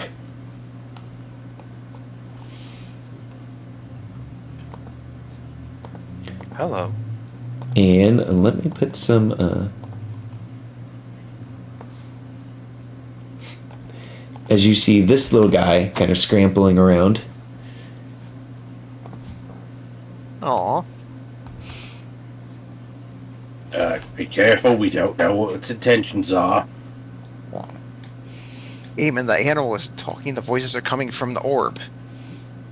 It's not talking at the moment. It could be capable of it, and it's laying a trap. Let's just be cautious.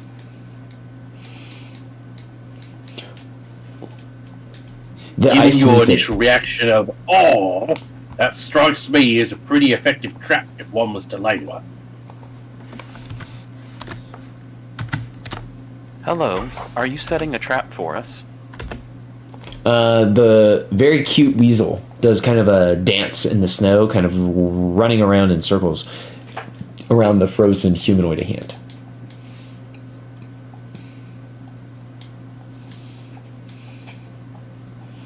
Its language is indecipherable.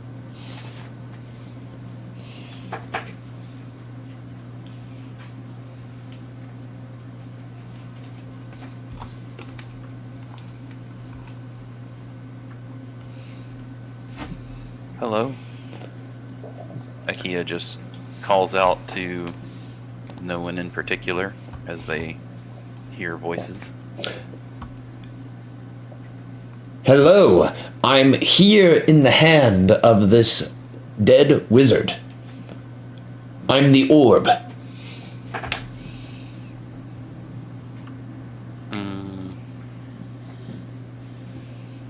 Okay. Are you...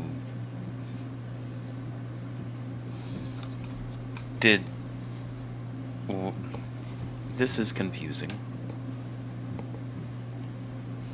Were you always an orb? Yes, I was always an orb. I don't believe I've ever met a person who was an orb. I was never a person. I have always been an orb.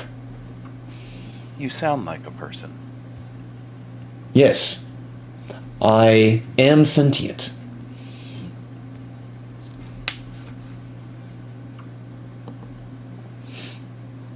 Akia looks at the party.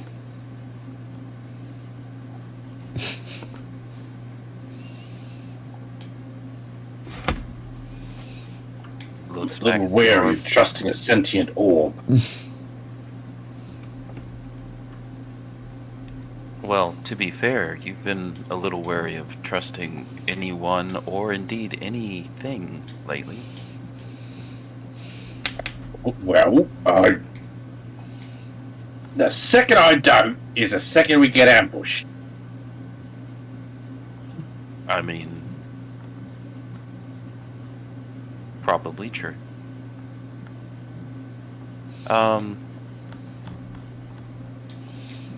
Been here long? I've been here as long as this person has been frozen to this spot. It's been a little while, yes.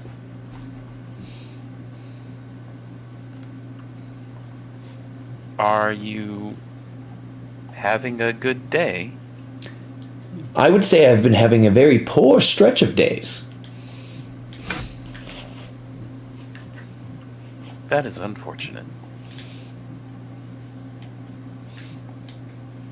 Yes, my day would be a lot better, actually, if one of you were to potentially take me up so that I could continue my work. I am a professor. Wait, you're an orb, but you're also a professor. I am a professor orb, yes. Oh, but- what subjects do you teach? Oh, Yes, I was gonna. Yes, what are you a professor of? I am incredibly knowledgeable about the history of the Netherese, vampirism, rituals surrounding making and bottling of Elverquis, it's a type of elven liqueur, and the Tarrasque. Oh, Wait, you said Netherese, right? And though it just moves closer towards it. That is correct. I am a professor of the history of Netherese, or Netheril. I'm quite smart. Right, okay, but so that means you can read this, and she points to the various runes on her body. Yes, I can.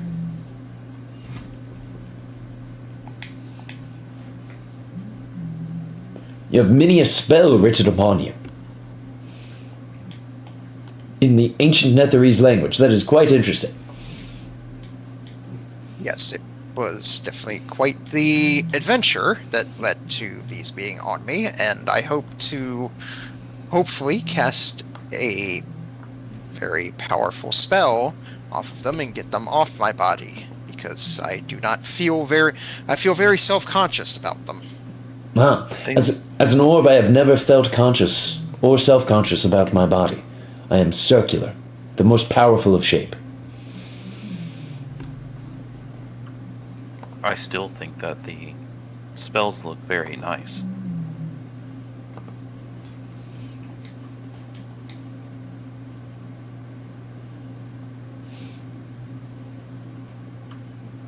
I'm just saying, if I was going to get a tattoo,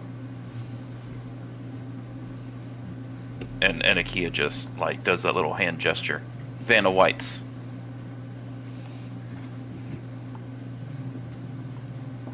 Well, see, the spells you're talking about are part of the reason we're here.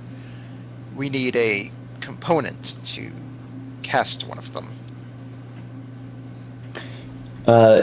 As you guys are talking to the orb, Prisoner 237 says, "Wait a second.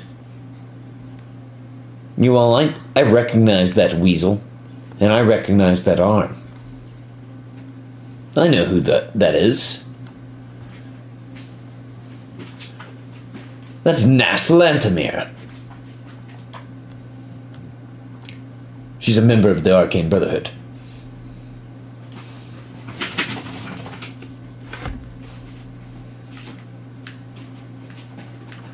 Is that true, Orb? Yes, this is the body of Naslantamir, and this is her familiar. It's a weasel.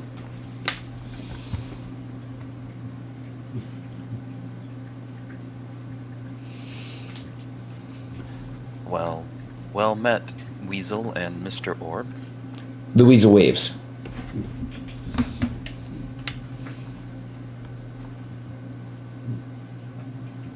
Akia will approach the weasel and try to pet it. Can you give me an animal handling check? Yes. It will not go well. Called it. Akia, the weasel, kind of does a little weaselly backflip. What? As it kind of like backs up, frightened.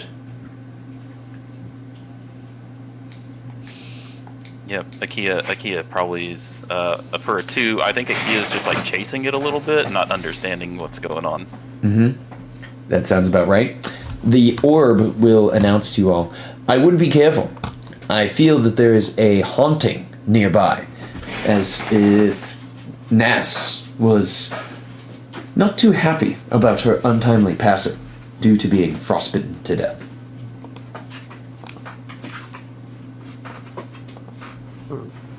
is certainly a hell of a way to go.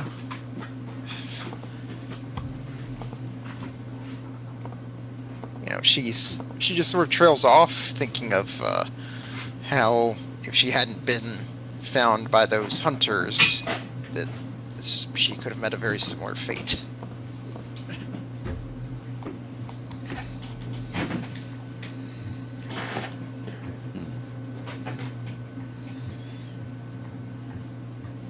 I believe this is Alicia's area of expertise then.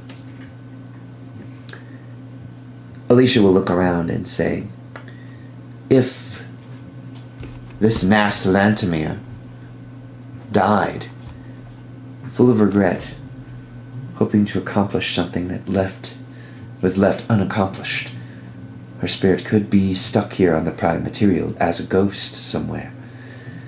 And if her body is here, then her ghost is probably nearby. Do you think you could do the thing that you did for the dwarf? Maybe call to her and have her unhaunt? Or pass on? I could try to attempt such a ritual. The only difference between the two situations: this is a dead body, and the ghost inhabiting the warden was inhabiting a live body. And we were in a comfortable, kind of cozy prison. Whereas this, it feels strange out here.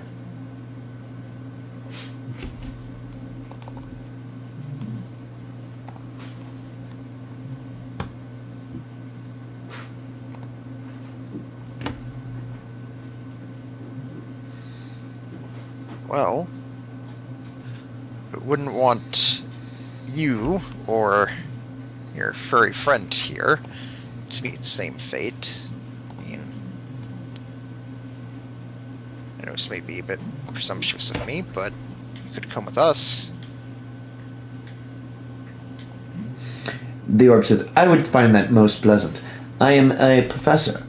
I do not wish to be stuck out here speaking only to a weasel. I wish to teach and inform others of the knowledge that I contain.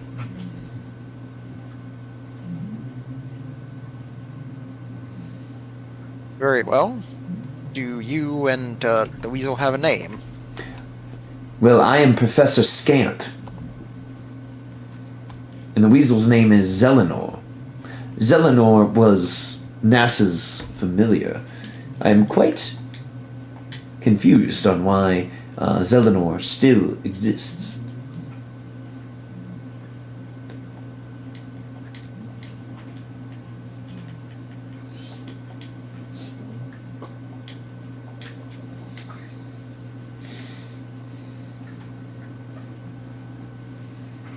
Well, I imagine the animal is quite adapted to the cold surroundings, so it seems to be the most obvious answer.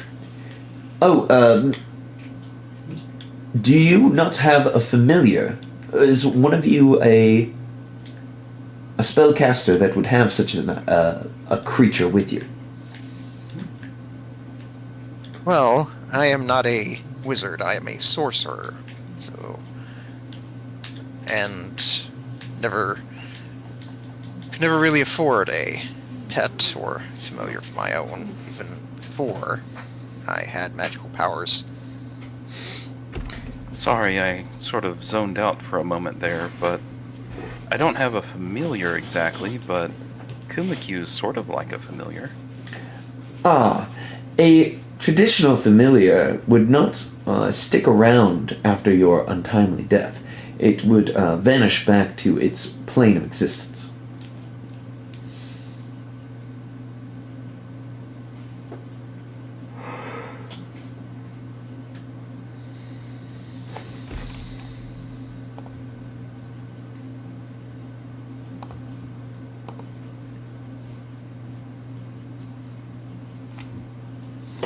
So, heroes, what do you wish to do? There's this weasel running about. There's the dead body holding the Professor Orb. And there is the raspy breathing Sopo kind of just behind you guys, just watching what is happening.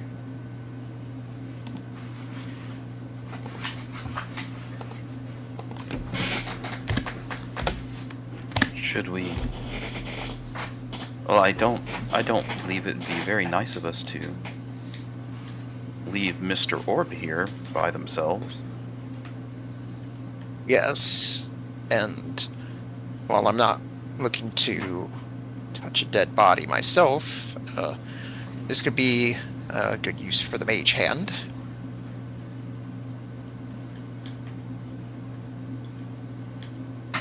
Alicia, do you feel that if a spirit shows up, you can help them move on to the afterlife? I can attempt it. But let me take a second in contemplation to see what I think might happen. I think that whatever may happen, Lathander will will it. I don't believe that we're in any danger just removing the orb.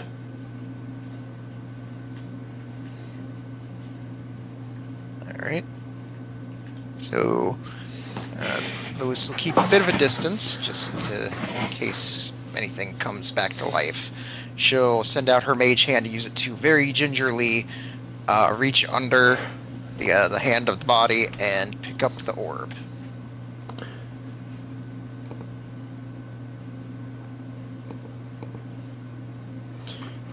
Alright, so the mage hand reaches into the hand and tries to grab the orb from the hand. The mage hand pulls, but it feels like the mage hand does not have enough pulling power to try to pull the orb from the frozen rigor mortis fingers of Nas Lantimir. It's sort of like curse and draconic under her breath and say, ugh. I mean, I always figured prying something from someone's cold, dead hands was just an expression. It is an expression, but that's not literally what you do up here. Kill some bandits while your herd is on the move. You pry their weapons from their cold dead hands, you add it to the arsenal. Alright, well, fortunately the mage hand isn't able to get it. Anyone else want to try?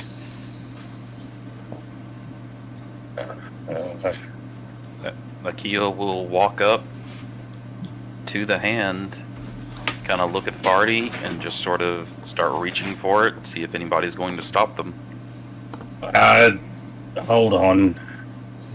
Do we really want this thing? I'll do it if we do. It's not so much that I want it, but it is sentient. It seems cruel to leave it.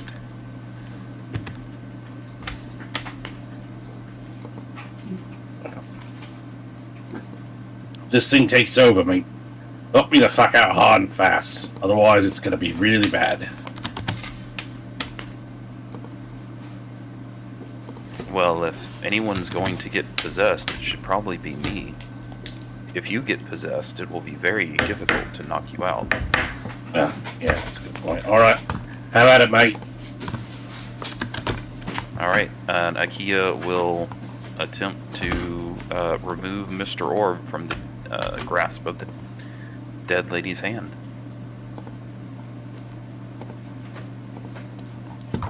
Okay.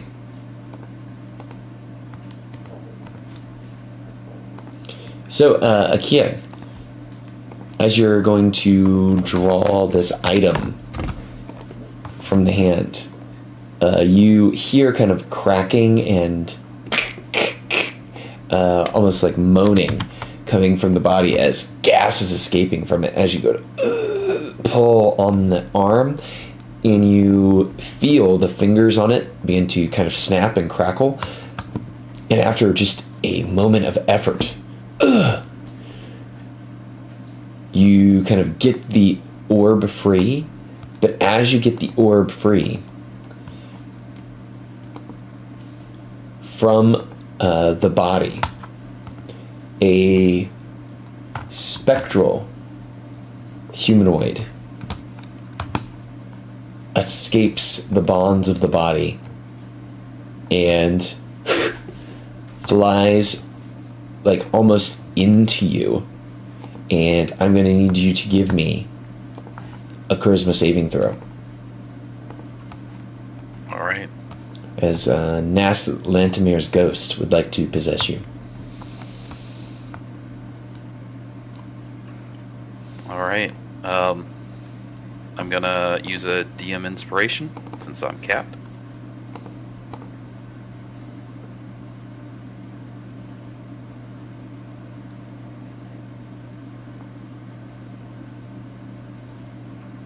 And I'll use my Factspiration.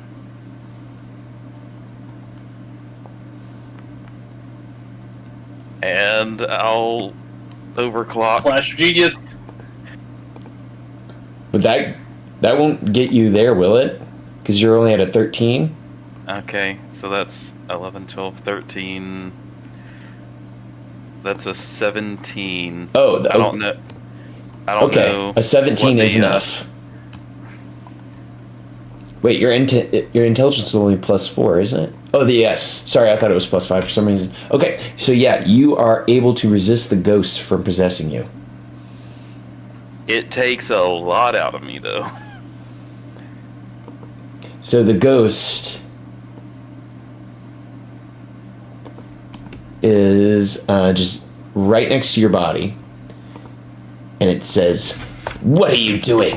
Are you trying to steal from me? Are you trying to steal my orb?" I'd say with all that effort, Akia's probably stunned for the moment, just because they had to use a lot to, and just barely made it. And they're just like, yeah.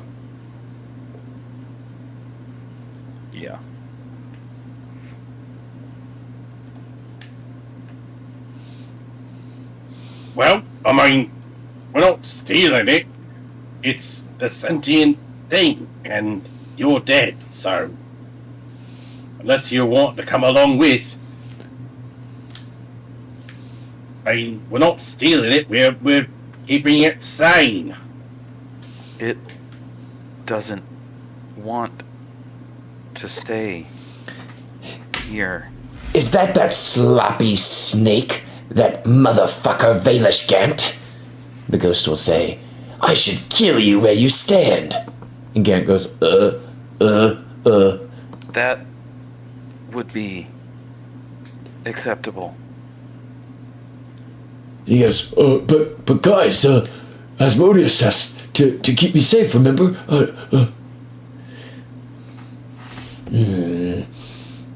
I should have Zelenor here burrow inside your brain and eat it from the inside, but I won't ask him to do that. Yet. The ghost will crack its neck.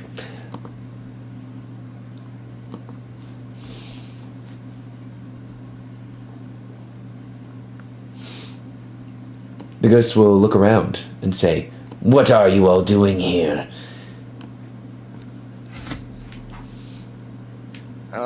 Would you believe we're here to... She's about to say something, but then she stops herself looking to the rest of the party. So, and I'm also saying out of character, should I tell her why we're here? We're here because a mirror told us to come here.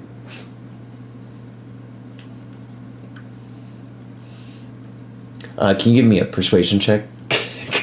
Yeah, I know that you're telling the truth, but this ghost is like, she's not having it. She says, "Fine, lie to me, why don't you?" He isn't lying, he is telling the truth. And she'll slowly move forward, still keeping some distance, and then she'll hold out her arms and show the Three's runes. You see these?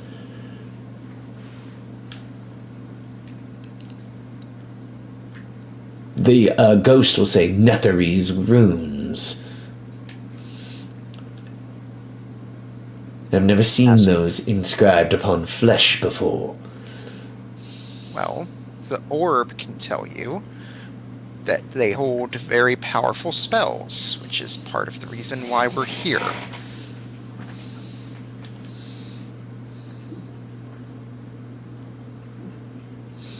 I see. Yes, perhaps I haven't failed quite yet. My name is Nas Lantamir. I'm a member of the Arcane Brotherhood. Months ago, years at this point, the Arcane Brotherhood sent 4 of us to find the lost Netherese city of Ythryn, which is laid under the glacier of Reghed for nearly the last 2,000 years.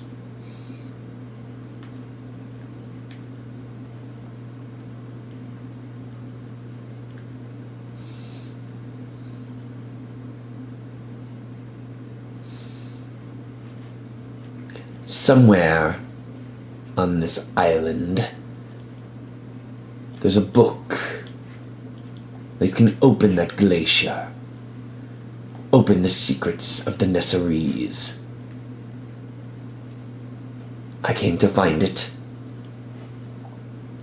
and that's where I met my end.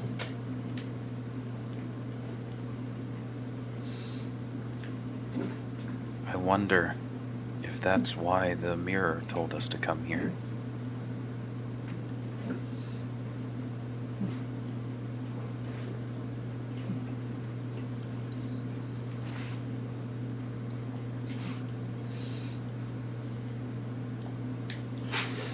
The ghost will look to you all and say, I have tried to move from this place, tried to move and will myself, but I can only move about 200 feet from my body when my spirit is whisked back to it.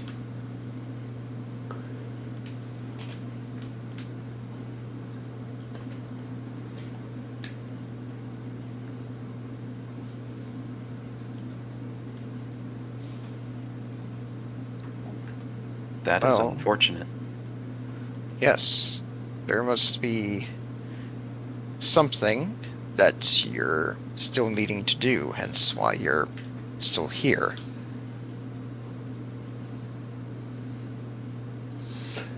I wish to read this book, this codicil of white within that castle, Grimscal.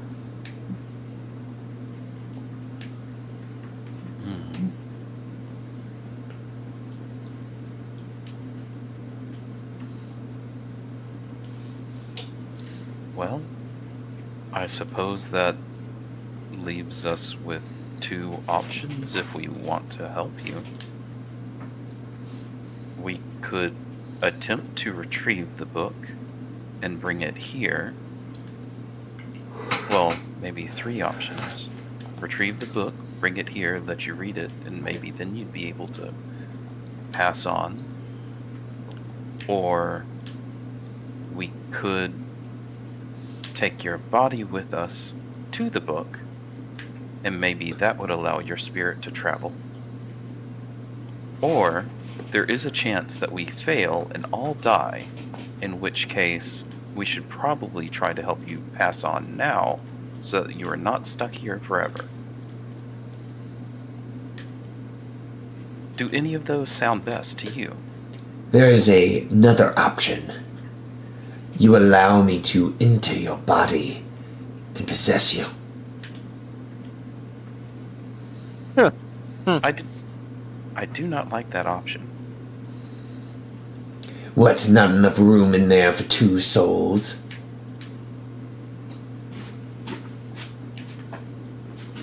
you'll forgive us for being apprehensive, because we've encountered spirits like you before. And, well, usually the whole possession thing usually does not end well for the person being possessed.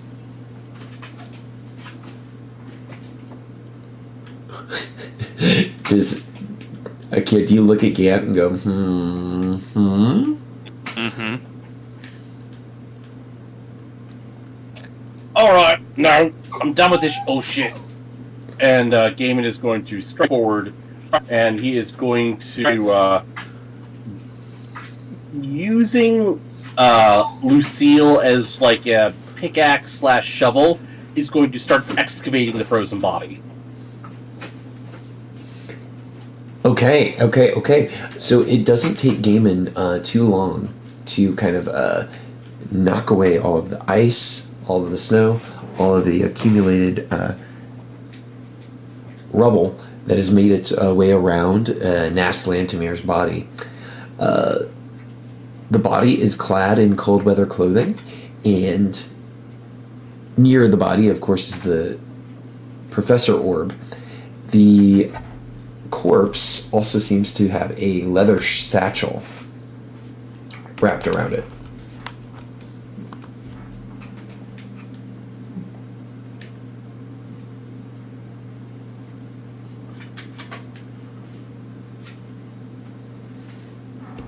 Akia will pick up Professor Orb.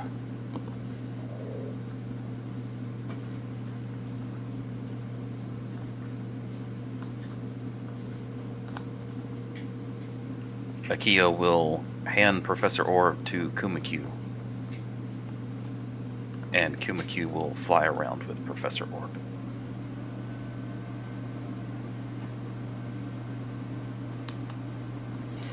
The Professor Orb says, I find this to be a agreeable situation.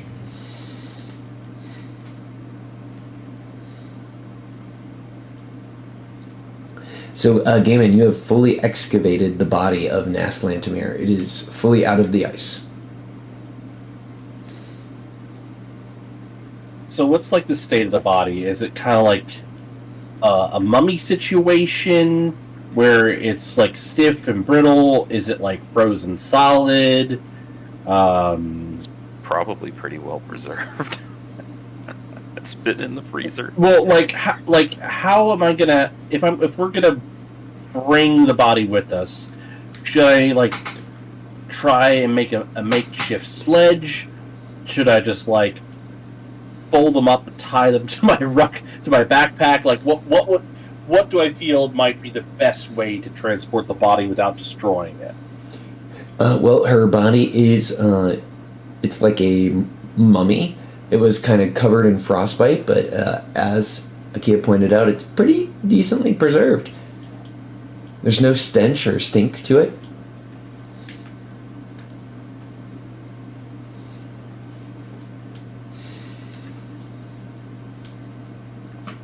Okay. As far as transportation, Gaiman being a natural survivor, I think would know the best way to do this. A sledge to or transom or whatever the devil you want to call it, to transport the corpse. That way I'm not adding it to my actual weight that I'm carrying.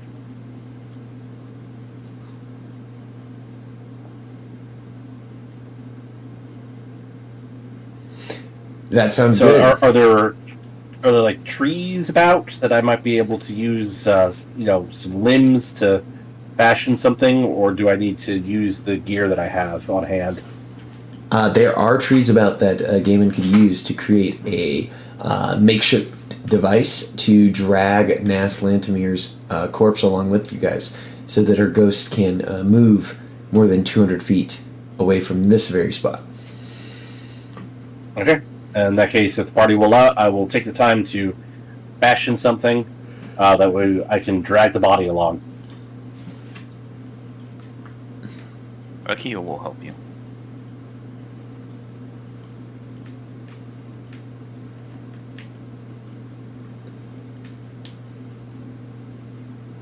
Please do not attempt to possess me again. You are too hard to possess. If I choose to take another humanoid shape, I will look for someone who is less armored.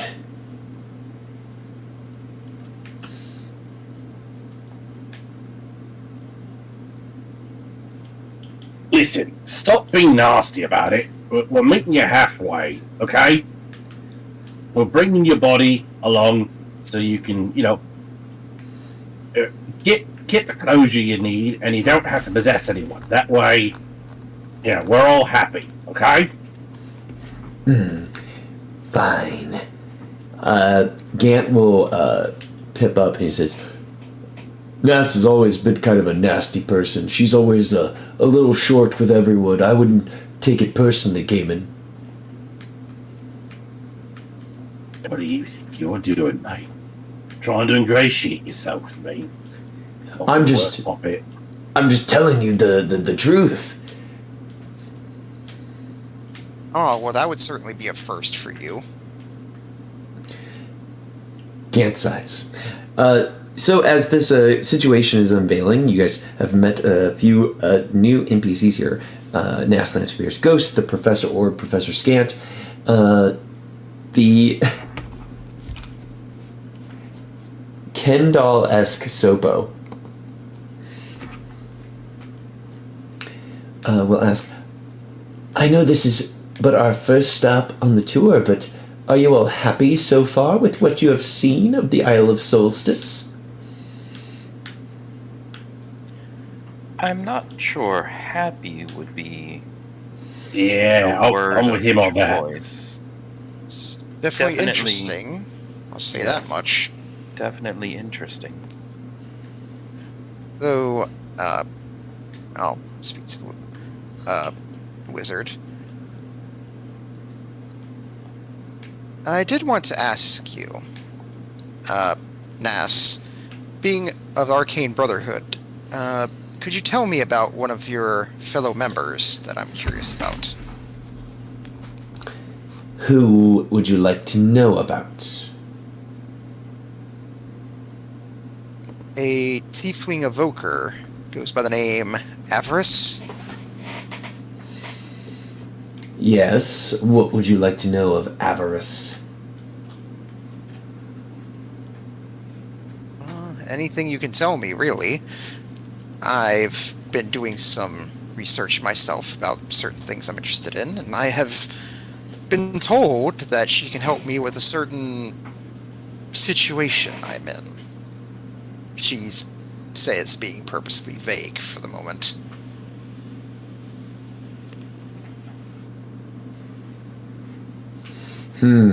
Well, Avarice always makes sure to come locked and loaded. She never goes anywhere without her gargoyle servants. She also has a cute familiar, just like I do, but it is a raven.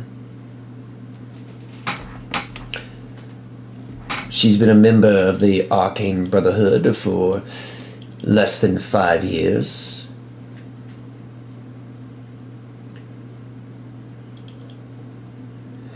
And she has a penance for building and destroying things.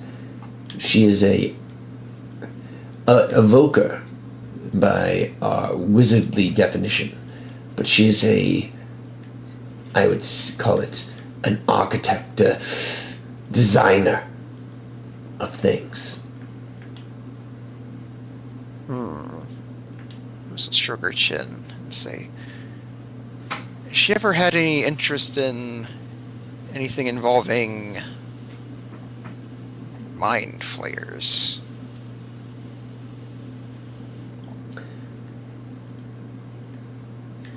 The Illithid? Their technology is quite advanced. And you see the ghost kind of have a kind of an oh shit moment.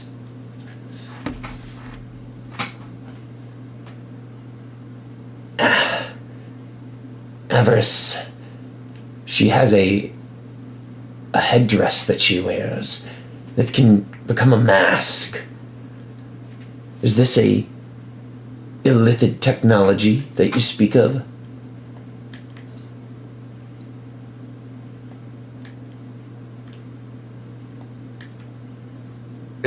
Suddenly hearing this, Lotus's face goes pale, and if it were physically possible, her jaw would drop to the ground.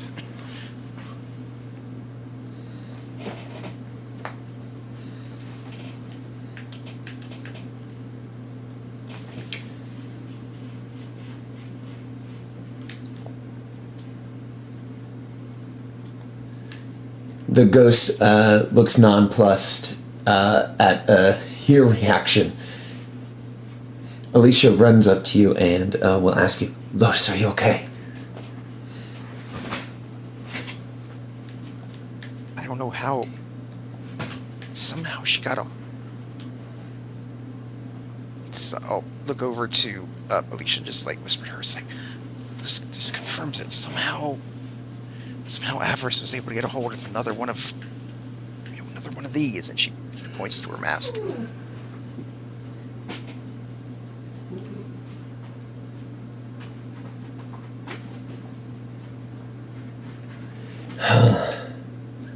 Curious and curiouser, Alicia will say.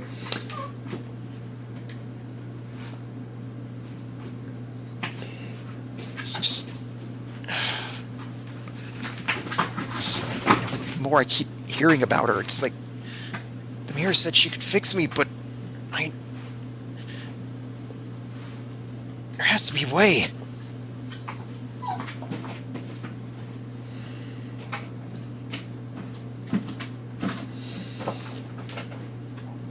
The ghost will pipe up. Last I heard of old Avarice, she was settled up somewhere in Caer Dineval.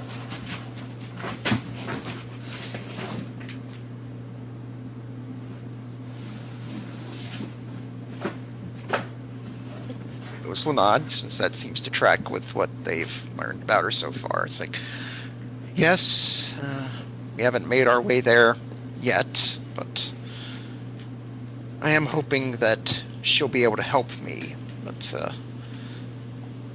from what you and others have said about her, I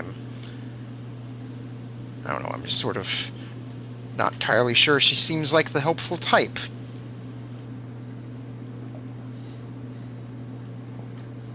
The ghost will shrug. You just never know until you talk to someone what they'll be willing to do.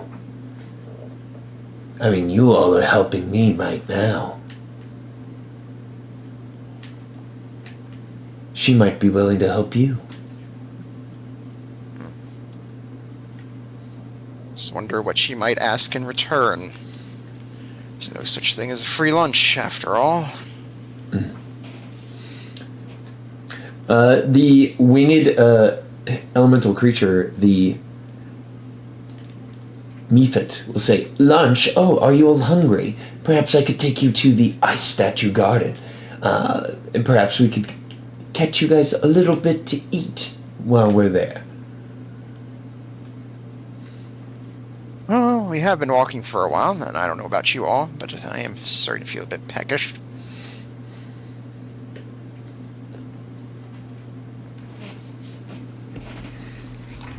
Okay. Alrighty. Well, then we will plan for the next session starting with Sopo, the elemental. Will lead you all and all your new friends and old to the ice statues here on the island to see if you can't find something interesting and, of course, something delicious to eat to regain your strength.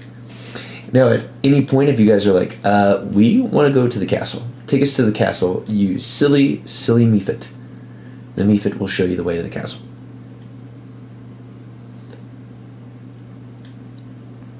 Also, Look, he said he wanted to give us Yes, a but tour. there's probably a method to this Mephit's madness. Right. He said he wanted to give us a tour, and he seems to be enjoying himself. We don't want to, we don't want to harsh his buzz.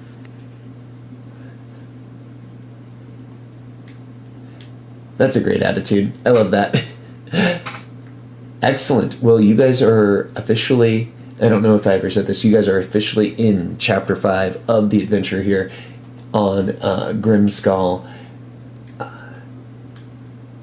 So I am excited to see what you guys do here on the island and how you react and deal with all of the challenges presented. The rock, the gigantic abominable yeti, this really sassy ass ghost, and this really know-it-all professor, which is a really cool magic item. It's literally just like a large language model tucked inside of a magic 8-ball. That flies now. The future is uncertain. Please try again later. Cool. Well, y'all, I will be active in the Discord this week. We can kind of talk about how we want to handle Lex being gone for 3 weeks. And what we want to do for there. I can, of course, stream like I did tonight so that we always have a record of what we got up to here in the session.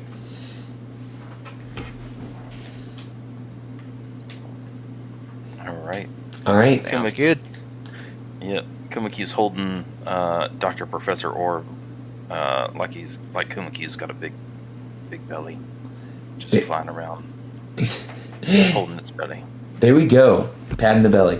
All right, y'all. Well, we will end it right there, and then we will return next time for our next session of Rime of the Frostmaiden as you guys continue to explore this Isle of Solstice and then to travel into Grimskull to find this celestial being and to perhaps find this Coda seal of white and maybe find a way to enter into this lost Netherese city. Cool. All right, y'all. Well, I'm going to end the stream here.